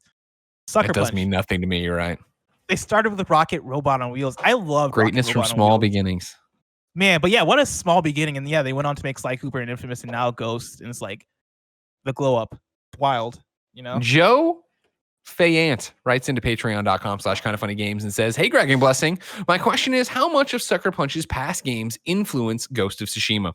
My favorite video game character of all time is Sly Cooper, and I love the Infamous series. So I was wondering if the traversal of the Infamous games, for example, is influenced. He means has influenced how Jin moves around the world, or if the stealth of the Sly Cooper games can be felt with the stealth mechanics in Ghost. Thanks for taking my question. Also, we need a Sly 5, so hashtag Sly 5 for PS5.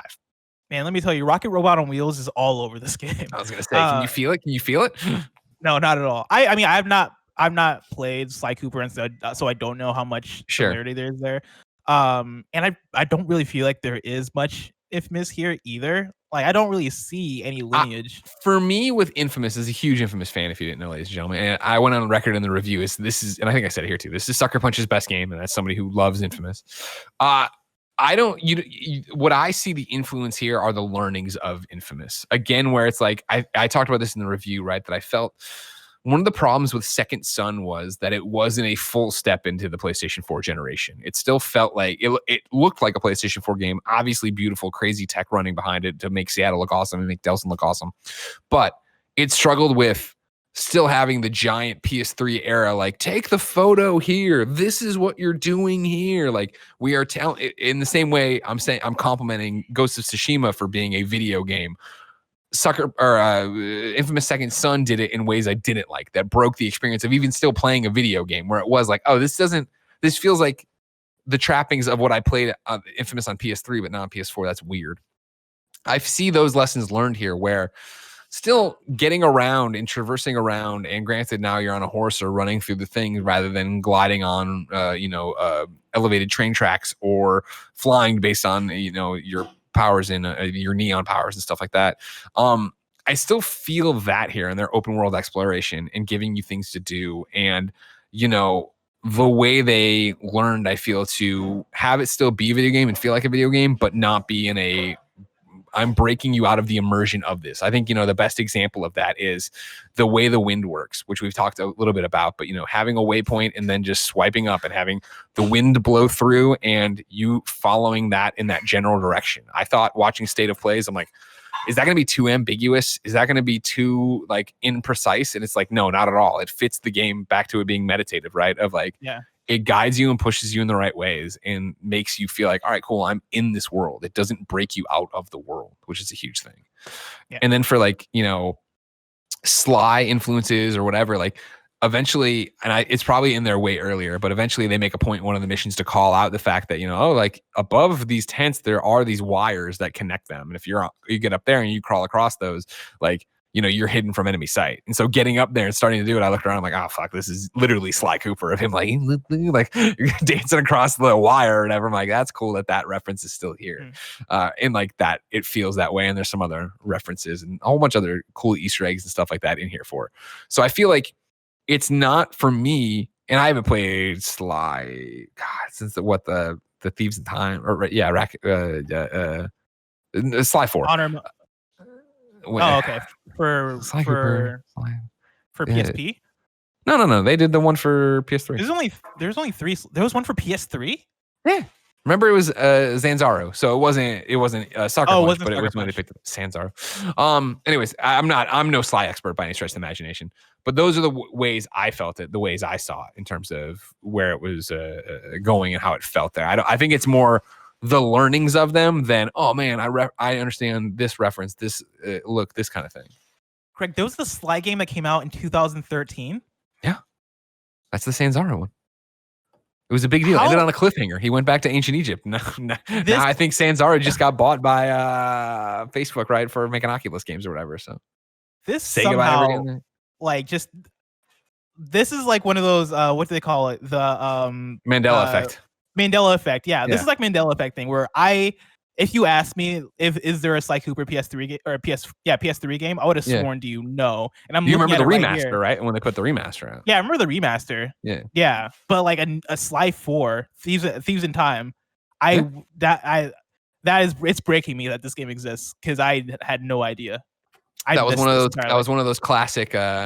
We want more Sly. Here it is. Nobody bought this Sly. Fuck. God damn it. Why do we listen to you people? Why did we do this? Yeah. So that's how I feel it personally in terms of, you know, what it's going back for. I have a good final question, but I want to make sure I get all these other ones out here. I feel like we've already talked about, or did we? I'm going to read it anyway, and you tell me, Blessing, if we got this, right? Kevin writes in, not your Kevin, and says, hey, Yins. I don't know what that means. How does Ghost fare in post Breath of the Wild, AC Odyssey, and Red Dead 2 World?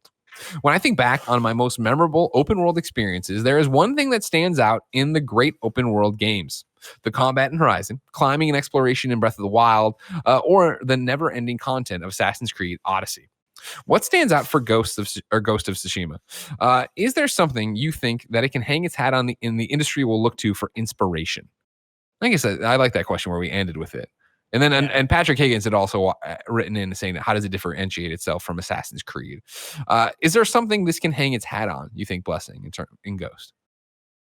I mean, there's not anything that's I think super innovative or unique about it. I think overall it's just a really, really good package. And so like, I mean, I think it can hang its hat on the fact that it is a very good samurai game. But I think also for me, my biggest takeaway from it is how it looks and its style and kind of the smoothness of it. Honestly, like it is a very good looking, stunning game. I tweeted a lot of my screenshots that I took while playing the game in the photo mode, and I'm going to continue tweeting them because it is absolutely beautiful. Like, 100%. And I know I mentioned the wind a lot, but the way the wind looks as you're navigating the world, the way the grass moves, the way the leaves on the trees move, the particles, like I remember there was one time as I was playing where I'm like riding on my horse, alongside a companion or whatever, and a bunch of birds, like we came across like a flock of birds that were just chilling on the ground, and birds start flying away, and I immediately like clicked right on the photo mode button, like the right on the D-pad, which is the photo mode button, to pause everything, because I was like, I need a screenshot of this because this is a beautiful moment. And there's like a bunch of different options in the photo mode for different particle effects you put on. It's a great photo mode. But one of the things you can turn on and off is animated environment. And when you pause the photo mode, essentially what will happen is if your animated environment is turned on, it'll pause everything that's going on in the game, but the grass will still flow, the wind will still blow, particles will still go, and all this different stuff. Basically, it's like you're like frozen in time, like a Matrix kind of moment. And it's like, it looks so good. It looks so beautiful. Yeah. For me, as I was trying to take that screenshot, my animated thing was off, and I was like, all right, cool. I'm gonna turn it on just to see how it looks. And I turned it on, and the birds flew away, and I was like, fuck, dude, I missed the shot. But that was just like a funny thing that happened as I was playing the game. Overall, like, I think, yeah, the visuals of this game is gonna take it super far in the conversation. Yeah. Well, I want to come back to that, but yeah, photo mode for sure is the same thing for me. I love a good photo mode, and the options they have in here are crazy in terms of time of day, weather. You're talking about, the animated environments.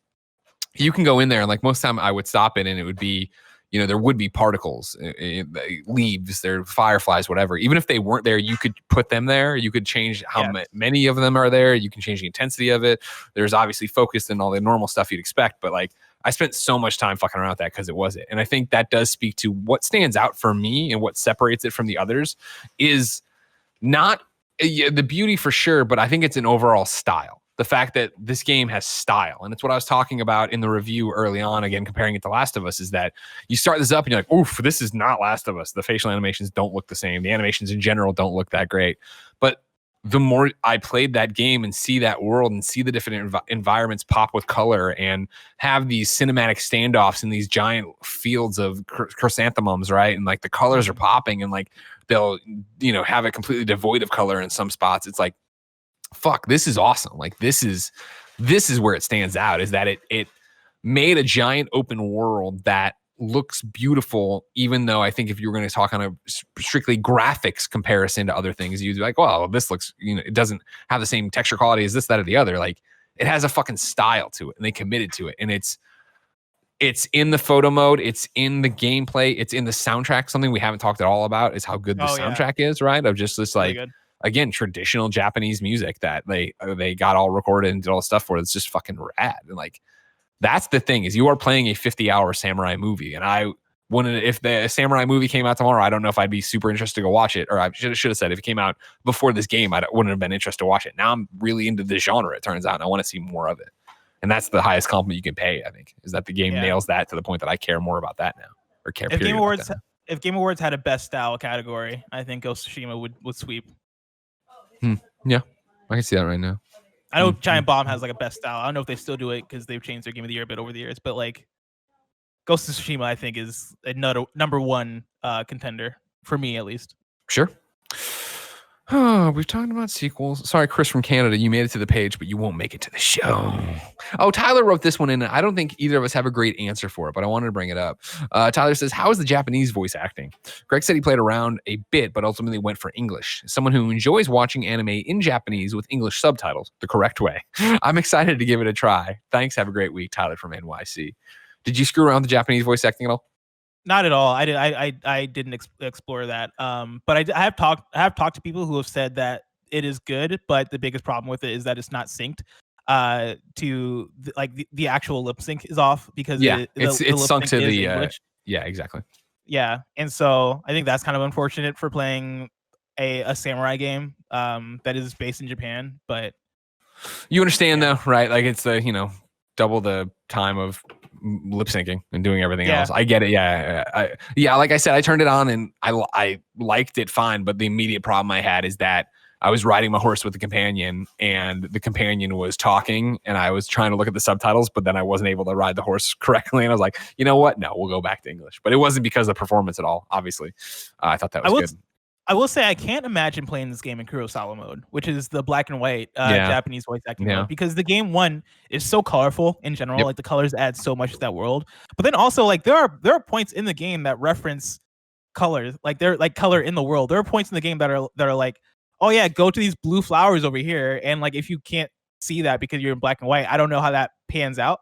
And so I'm not spoken to anybody who's played in Kurosawa mode specifically. It's yeah, I turned it on. Oh, sorry. It's tough. I played it for like 20 minutes and like trying to go into an enemy camp and like having it all be black and white and like with a subtle filter, like the old school film filter, where there's a lot going on, there's a lot of action, you're in the middle of a fight, and then you start to lose like where enemies are and shit, and that was like the thing that I was running into. So I was like, no, I gotta turn color back on just because it's really cool. It's such a fucking it's such a cool idea for them to play around with and to really work on to have it at launch. But yeah, just being able to keep track of everything when you're in the middle of a fight, it's just like a lot. For me, I turned it on because obviously I thought it sounds cool and whatever, and then same thing of like I was like so stunned by how beautiful the style of the world is that I was like, I want to turn it back on and see all the colors.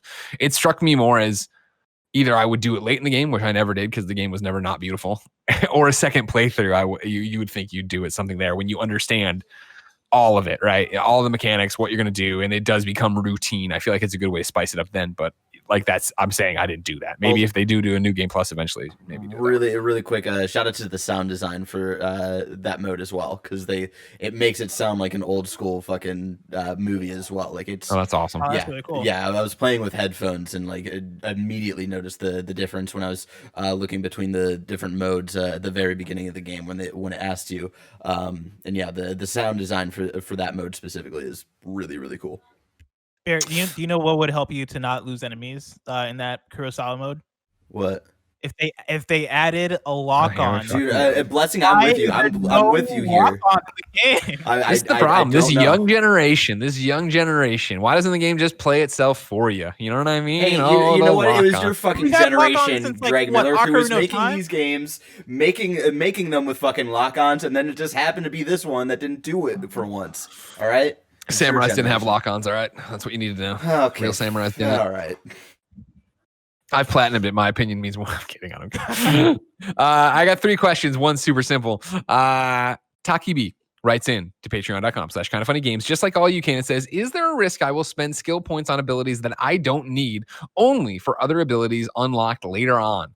Can I see all the skills I can get from the beginning? I don't want to spoil anything. There's one thing that I'll unlock later, but I wouldn't worry about it. Spend your skill points as you see fit. Like it's very much looking at weapons, stances. There was a question earlier that I think cut off. Yeah, but that plays into this. That was basically someone asking. There it is. Scump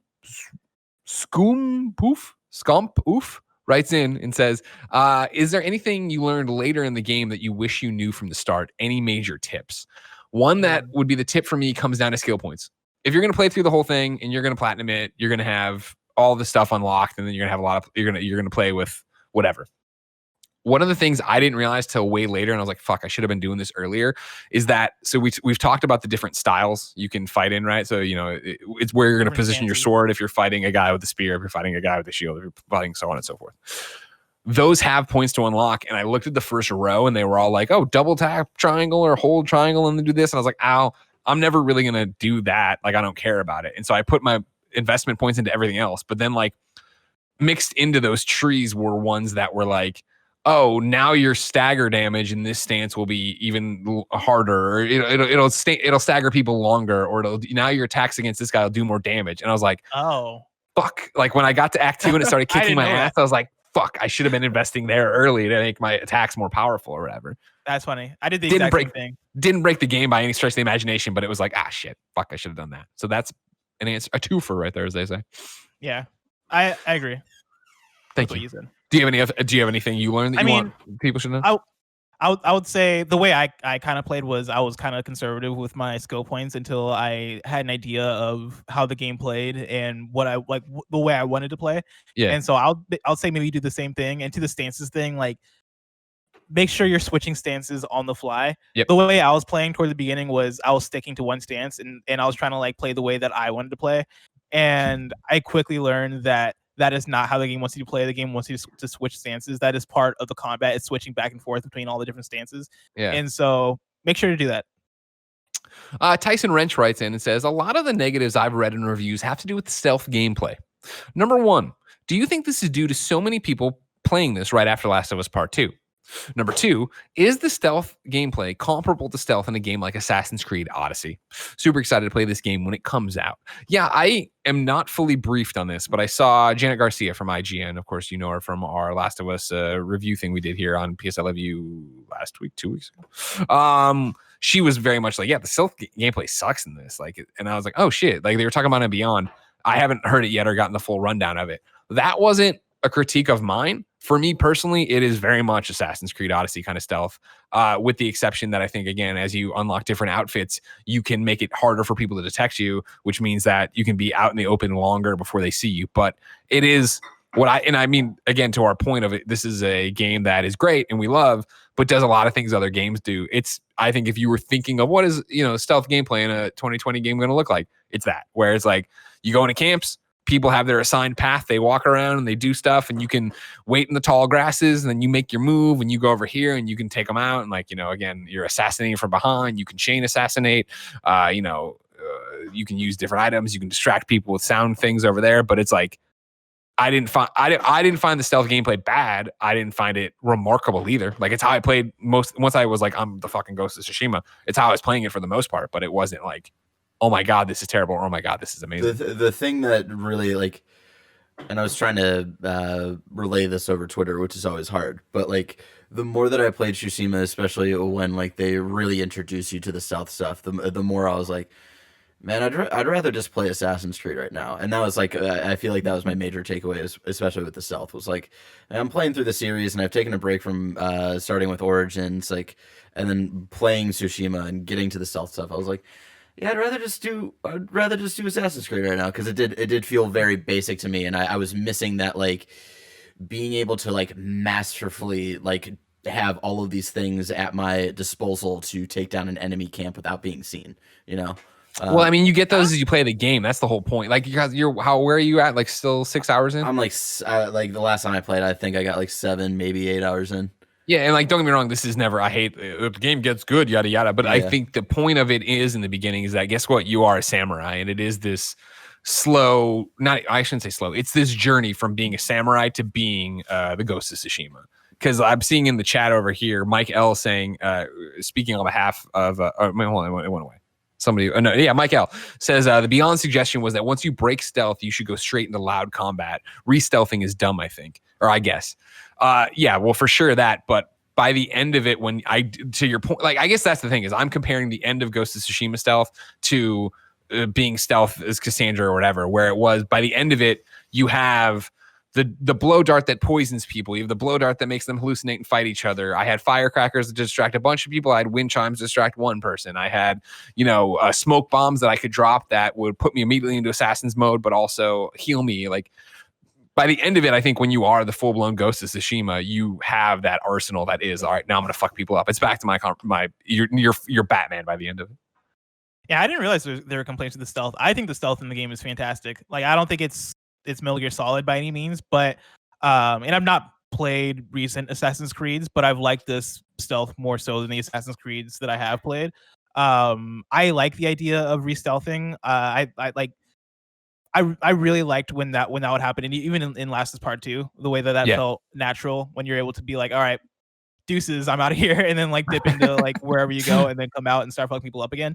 I always find that super enjoyable, and Ghost of Tsushima, I think, evolves that over the course of playing the game super well. That by the time I was in the last act of the game, and this is kind of to the progression of Ghost in story and what the game is trying to do, I found myself going into stealth more and more and more and more as I played, to the point where I approach encampments being like, all right, cool, I could just do the standoff thing and fuck people up face to face, and I know I'm gonna win because I'm dope as fuck with a sword, but at this point, it might even be easier for me just to stealth through, because you're super quick, and the better and better you not only just get at the game, but the better and better Jin becomes, and the more and more you upgrade your them, equipment, the more and more I'd say leniency there is in the stealth, and like 100%. The more and more you can just straight up fuck people up. And so whether that's with your arrows and the different types of arrows you get, or if that's with your quickfire weapons, or if that's with like your upgraded like assassinations and different things, I thought that stuff was always very fun. I enjoyed it. Like, right. I loved it, but in terms of like, me talking of what now for an hour and a half about this game. And then on top of the hour we've already done as a review, I don't think I would ever come up talking about like the stealth gameplay. Cause it is that thing. I think it is what it is. And it does remind me of Assassin's Creed. And it does get to that point. Yeah. Where eventually you are the fucking master assassin. You can get in there and fuck everybody up the way you want to. And you know how you're going to take people out when you come into it, right? One more here. Mike L says, I also hear there's insta-fail stealth missions. Yeah, but not really. Like, yes, but those are like story missions of like, we need to get in there and save this person because if they see you, they'll kill that person or whatever, or they'll know that we're here and they'll alert. Like, that's more of a story beat of like, I'm infiltrating this thing and I need to do a very specific thing. And if I don't do it, then time is broken kind of thing of like, why would the Mongols sit there and do it? I think those are few and far between, and they're also not hard. They're short. Like, and they're not hard. Like, I never found that stuff annoying. It kind of felt somewhat necessary, but short enough to where I'm like, all right, cool, in and out. Final question. Blessing, Adeoye Jr. For your Ghost of Tsushima questions answered. Remember, of course, spoiler cast coming up. Get in your questions for Nate Fox. I think it's a cumbersome one where I think we're going to, and I know that you won't like this. You're not going to like it. I think we're going to have to record it before you probably would have even played the game, which of course makes it hard for spoiler questions. But if you give me some that you think are more general, I can get them to you, get them in there. Of course, Blessing and I think I'm going to have Imran on that one too, have played the game and beaten the game. So we'll have the spoiler story questions covered for you. I think we'll be okay. But if you can't get in there, we're trying what we can. Brandon H writes in, or maybe it's just Brandon. I can never tell. Brandon, you write in all the time. You're a very good, kind of funny best friend. Let me know how I should be saying this. Brandon says, how does it feel to be playing the final PS4 first-party exclusive of this generation? The swan song, Blessing. Didn't even think about that. Yeah. Wow. What a generation it's been. You know? Yeah. Yeah. I don't know. Miles Morales is coming out later this year. It doesn't even make it feel like it's the last thing. But I guess, now that I think about it, technically it's the last PlayStation 5 game, right? Yeah. So yeah. What are you going to do like that? We're talking about PS4 getting sent off. You know what I mean? Being dunzo. I'm sure there's something we're forgetting. Do you feel anything from it? No, I mean, I think it's a great send off. I think it's what a fucking generation for PlayStation and for PlayStation exclusives, right? For PlayStation Studios. And not to mention the fact that, and I know this isn't how you would have drawn it up if it wasn't for COVID and a million other things, but like to have Last of Us be last month and then follow up with a game I think is this strong. Like, it's crazy. But then even to sit here and think about it, of like, that's not like that in of itself would be like, oh, that's pretty great if these are the stars of it. But then on top of that, you have Uncharted 4, you have Lost Legacy, you have God of War, you have fucking Spider-Man.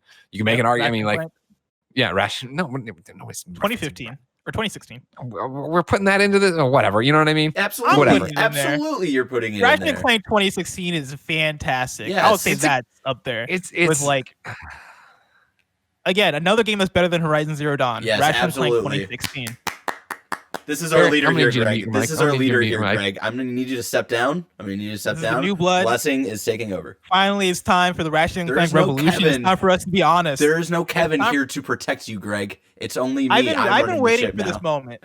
Thank God Barrett's here to help back me up. I've been waiting for this moment where I can talk about Ratchet & Clank for the greatness it really is. One of the greatest PlayStation exclusives ever acquired, but one of the best PlayStation franchises. Are you kidding me? I love you. Are you kidding? Yeah, I'm not kidding you. I'm not kidding you. That's a great franchise. I'm not taking it away. Even Ratchet Deadlocked was off the chain. Nobody talks about it, but Ratchet Deadlocked, great game. I want another. Ladies and gentlemen, let's have a word from our sponsor. This episode of PS I Love You XOXO is brought to you by youtube.com/kindafunnygames. That's right. We're sponsoring ourselves. If you didn't know, we have a YouTube channel, and maybe you just listen to the podcast, which is great and all. Or maybe you just ran into us here on the YouTube channel. And you're like watching other stuff. You're like, I want to know more about this Ghost of Tsushima stuff. You showed up here. Hey, you know what would be great? Toss us a follow on youtube.com/kindafunnygames. A subscribe. It costs you nothing. You already got a Google account. You got a Gmail. You got to do something, right? If you don't, I'm sure the Apple Store does. So go in there and log into all those things and subscribe there. Help us out, will you? You know what I mean? We're huge as a podcast. And then, well, I mean, don't get me wrong, we're good as a YouTube channel too. But like, you look at the YouTube numbers and it's like, oh, well, but it's everybody's listening to the podcast. So if you're listening to the podcast, go over to the YouTube thing, hit the subscribe button, put yourself there, watch, go into a place and just play it. Just play the video over on their thing or whatever. This isn't a cry for help. Everything's good. We just want the vanity number. You know what I mean? It makes it easier when we're like, hey, come do stuff for the show. And they're like, well, let's look at your numbers. Like, oh, your numbers suck. And I'm like, no, they don't suck. It's the podcast. And then like, well, it's a whole rigmarole. Basically, though, ladies and gentlemen, youtube.com/kindoffunnygames, of course, has Kind of Funny Games daily each and every weekday. It's got the Kind of Funny Games cast. It's got PS I Love You, XOXO. It's got gameplay videos. It's got other things that maybe haven't been announced as when this gets published. It's got first impressions too. Me and Barrett talking about Assassin's Creed and Watch Dogs right now over there. There's a lot of good stuff over there. Go give it a subscription. Not to mention, as I always come back to, remember, for some reason, we are famous for video games, but the Kind of Funny YouTube channel has more subscribers than the Kind of Funny Games YouTube channel, which means that Nick thinks he's won, and we can't let Nick Scarpino win, ladies and gentlemen. Please subscribe. youtube.com/kindoffunnygames. Late sponsor break. We had such great questions this time. You know what I mean? Yeah. Great stuff. That was fun. Blessing, I would have passed what you've been playing and never looked back because all I've been playing is Ghost of Tsushima. But I see you put something on here. Blessing, what you been playing? So, Greg, as we've been playing Ghosts over the past couple of weeks, in a brief moment in time, I actually got into an entanglement, as the kids say, with a game called Superliminal. Is this I'm sorry, real quick. Greg Miller from kindoffunny.com. Is that a Will and Jada Smith reference right there? I was wondering if you'd catch it. Yeah. All right, cool. I respect it. Yeah. No, I started using it after I was on Urban Dictionary the other day, and it was like the top search word or whatever on Urban Dictionary. I was like, I started using that one. But yeah, no, I've been playing Superliminal. Beat it over the course of the weekend. And for those, I guess you might not know, right? It's this first-person puzzle game where everything is kind of based on perspective. And so, like, I can pick up this bottle, for example, in first person, and then like raise it and then drop it. And all of a sudden, it's gigantic because the way that perspective shifted with the way I was looking at it in the room that I'm in. And so everything in the game kind of plays off of that. And I should say this game came out on PS4 last week, which is actually the reason I've been playing it, because we've now shifted from doing the 104 PSN games ranked to now being like our 2020 games ranked or whatever. Yeah, I said I was going to make a new URL and I didn't. So it's still kindoffunny.com/104 list. And yeah, the idea is now, since that was getting to kill us while we had reviews and stuff, it's now the 2020 PSN games where when we see a cool PSN game, we'll play it and then we'll rank it in the thing.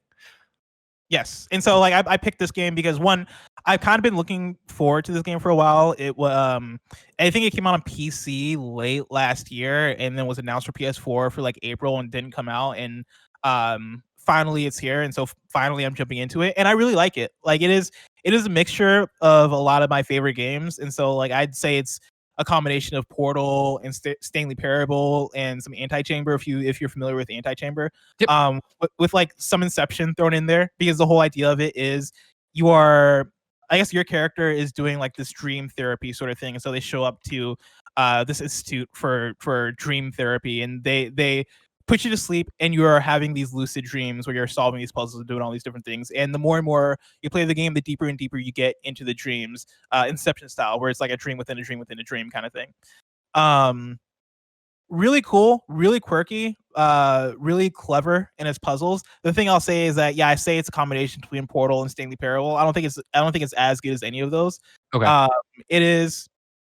It's very clever, but the thing that I take away from it is that in its voiceover, that is very Stanley Parable-ish and actually kind of Portal-ish in the ways that it is trying to be smart, and like it is trying to put you like at a certain unease in terms of where you're at and what you're dealing with, and like making you feel like you are being duped in a sense.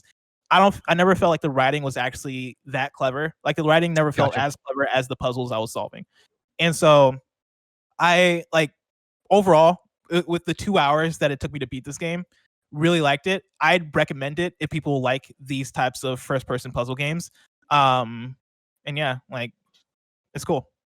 Okay. That's really odd. Are we still ranking these things? How are we doing? Yeah, I think, that's we got this ridiculous list right now of 43 games. Yeah, we should still rank that in there. Right now, your top 10 look like this: Telling Lies, John Wick Hex, that's number 2. Number 3, Streets of Rage 4. Number 4, Under Night in Birth. Number 5, Hunt Down. Number 6, Star Wars Episode 1 Racer. Number 7, Round Guard. Number 8, Darwin Project. Number 9, Hidden Through Time. And number 10, Kamiko. Oh man, this is an interesting one because I really like this game. I'm gonna actually put it pretty high at number 5, right above Hunter. Wow. Hunter getting kicked. Yeah. All right. Put it in there. Blessing Adeoye Jr., another top 5 contender here. Superliminal. That's great. While you do that, I want to we got a write in from Wit, who wrote into patreon.com/kindoffunnygames about this segment. I want to submit a replacement segment for 104 PSN Games Ranked. Kind of Funny Spotlight. In Kind of Funny Spotlight, Greg Blessing or a Kind of Funny best friend can submit games released from the previous week and explain why people should check out this game. The game should be low profile, like they were with 104 PSN games, such as John Wick Hex, Telling Lies, or Snaky Bus. While it's harder to rank games this way, I think it satisfies the ultimate goal of 104 PSN Games Ranked, which was to encourage people to check out quality, independent, and lesser-known games that may not have been on their radar. You can do 1 or 2 a week depending on what you all play, and submissions are and take it up less time than 104 ranked. So basically saying we should, when we go into rank these things, we put this like superliminal, right? That's a Kind of Funny spotlight. You just shine the Kind of Funny spotlight on a Blessing. Cool. I mean, is this different from what we just did? No, I'm just saying that we put a title on it, and Wit thought it through. When I was like, man, 104 needs to have something, right? He's like, we can put spotlight on stuff, and I like that. He also submitted one, though. He says, I'd also like to submit the first game for the Kind of Funny Spotlight. Crosscode released last week on PlayStation 4, and the 2D Zelda-like action RPG is amazing. The combat and exploration are so satisfying. The game has incredibly beautiful sprites and pixel art. The puzzles were never too difficult to turn me away, and the story, which admittedly starts off slow, throws some exciting twists and turns and a stellar second half. As someone who wished he liked classic Zelda games more, I have loved my time I spent with Crosscode, and I urge at least Blessing and Barrett to check it out. Parentheses, Greg, I think it's worth a shot as a palate cleanser in the break before Avengers. You know me too well. Where are you, Cap? Let's go. The Platinum, which I haven't gotten yet, looks manageable, as the trophy list consists of completing story chapters, obtaining natural character upgrades, and finishing boss battles. Overall, I recommend Crosscode as a Kind of Funny spotlight. I've been checking out the game. I really want to play it. I've been seeing gameplay trailers of it. I've been hearing people talk about it. I think Jason Schreier really likes it. I know Andy's been wanting to check it out. And so Andy likes it. Yeah, you know what? You're right. You're right. Andy likes it. What I mean? He likes Warzone, and so I don't know. I love Warzone. I clicked ahead, everybody. Look at me. I'm Andy. I'm very excited. Elgato sent me this new fan that it blows air in my face while I stream. How do you guys feel about my new Cyberpunk chair? It's yellow. My gosh, guys, I'm Andy. My room. God, I never hear the end of the yellow chair. Listen to me. Bring, bring. That's him. You know what I mean? Oh, man, that was him. a great tune you just played on your guitar, Andy. Ladies and gentlemen, it's time for this week's PSN profile. This is where one of you writes into patreon.com/kindoffunnygames, giving me your PSN name. We look into your trophies and decide if you should live. No, you should live no matter what. Sean Childers wrote in to patreon.com/kindoffunnygames and just gave us a thing here. Kensuket? Is that how you pronounce that, you think, boss? Kensuket? Kensukete? Hoping to get a birthday PSN profile shout out for my birthday is on July 15th. That's right. Whoa. The day of this post is Sean's birthday. So we thought we would look at his trophies. And I was like, all right, it's a weird name. And you didn't really give much of a reason other than your birthday. So I was like, all right, slam dunk. But I get in here, 107 platinums. That's nothing to shake a stick at right there. 8,928 trophies. Of course, we're on psnprofiles.com/Kensute. You're working your way through Control right now. You played The Forest before that. Titanfall 2's on there. But it's one of those things, you start looking, it's like, where's your last platinum? Where's your last platinum? And then there it is. And then there it is, Blessing. Where is it? Scroll down. Last platinum. Persona 5. Oh, Persona 5. Platinumed it in 3 years and 1 month. Wow. Not even Royal. That must be like... That's a tough one, too, because Persona 5's trophy list is... not a fun one. Royals is a good trophy list. The base one. I don't know how I'd feel. I don't know how I'd feel if I platinum Persona 5 in May 2020 because Persona 5 Royal came out, and I think I'm gonna get the platinum. Like that's how easy the platinum is. Oh yeah. In Persona 5 Royal. Oh yeah. Yeah, they made it way easier. They play through. Yeah, essentially, if you play it, if you are doing all the different things. I'm not a trophy hunter guy, but I was able to get the platinum before, like right when I beat the game. Like my last trophy earned was like the last story trophy. Holy shit! Man. Yeah, it's not tough. You don't have to complete the compendium, right, for Persona 5 Royal. No. The toughest, most grindy trophy is defeating the Reaper. which essentially you just need to be at a high enough level to fight that thing in mementos. And once you've done that, you've done the toughest trophy. The rest of it is just like doing side activities or making sure you unlock the third semester to get through the third semester stuff. And that's it. Yeah. And when I say it's an easy platinum, technically it does take over like 120 hours. Yeah, I'm on PSN. The Persona 5 Royal Trophy Guide on PSNProfiles.com has it here as a 2 out of 10 difficulty, 1 playthrough, 100 hours. Now, granted that, that's like guesstimate estimates, all these different things, but yeah, that's very interesting. But if you're gonna beat Persona anyway, then you're probably gonna get the platinum for Persona 5 Royal. Sure, that makes sense. Before that, Final Fantasy VII Remake is a platinum. Donut County, man after my own heart. Assassin's Creed Rogue. Barrett, where'd you come down on Assassin's Creed Rogue? I never actually did that one. It's one of the more interesting stories in the franchise. The world, like the size of the map and everything, like it's just too much. It reminds me of like my comparison between Origins and Odyssey, where I felt like Origins was a good size for what they were trying to build, and then Odyssey they tried to double that and then overbloat it. That's like my same thought between Black Flag and Rogue, where I thought Black Flag was like a perfect size for what they were trying to build and grinding out and all that stuff, and then Rogue was just like there's like way too much here. But the story is dope. Okay. Are you big into Donut County, Greg? No. Well, I mean, I was big into it. It's a good platinum, and we had the dev whose name escapes me on Kind of Funny Games Daily, and he was a cool dude. Like the game's fun. It's goofy. Okay. You know what I mean? It's like it's one of the weird indies. You said man after my own heart, so I was like, I have that platinum. I had that platinum. Okay. Yeah, you know what I mean. Hey Jen, we're looking at Sean's trophies because it's his birthday, and he's got the Hitman Go platinum. There you go. You made that happen. Good job, Jen. Also, he's got Arkham City. He's got Batman the Telltale game. I saw Arkham Knight on here. He's got Batman the Enemy Within. Going after Barrett's heart here too. Yeah. Barrett, he's also got all the Persona dancing trophies. Did you ever get those? Yeah. What was the double one that came out? It was Persona Dancing All Night, Dancing in the Moonlight. Persona 4 Dancing All Night is a 15-hour platinum. Ugh. Persona 3 Dancing. Oh man, I'm buying these games right now. Hold on. You're not gonna platinum these? No, there's no way. They're fun to play. They're fun to play for like a couple hours, and then you're like done with them. You know. I love Persona 4. I love Rhythm. Oh. I remember getting them on Vita. I was so stoked. I was like, "Here we go!" Or whichever one came to Vita, and then I just played it on a plane. I was like, "All right, do I want to platinum this?" I was like, "Yeah, not really. No, I don't want to go through." Well, I mean, that's just because I don't have Rhythm. I enjoy Rhythm games, but I don't have Rhythm. It's why I was always bass and Rock Band. It's the only thing I could play in hard. A PlayStation Store. Let's see what this is all about. How much is Persona 4 Dancing All Night? I'm really excited about this. All right, look into it.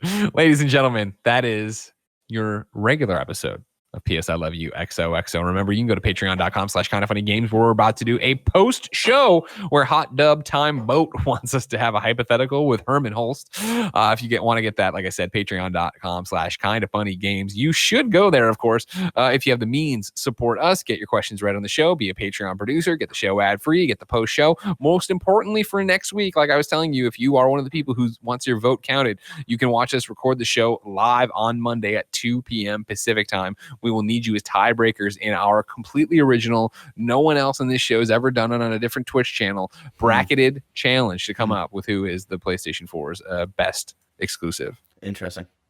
It is interesting.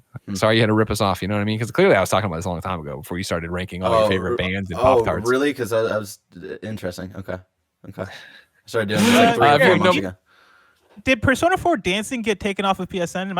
I'm confused. I'm like on the page. And there's like no buy button for this thing. Maybe, but it says released in 2018. I don't know. I played both of them for a couple hours and that was it. Remember, if you have no bucks to toss our way, it's no big deal. YouTube.com/kindoffunnygames, roosterteeth.com, podcast services around the globe each and every Tuesday. Sorry, this is a Wednesday, but like we said, we had that whole Ghost of Tsushima thing to do. You understand embargoes and not wanting to flood the contract.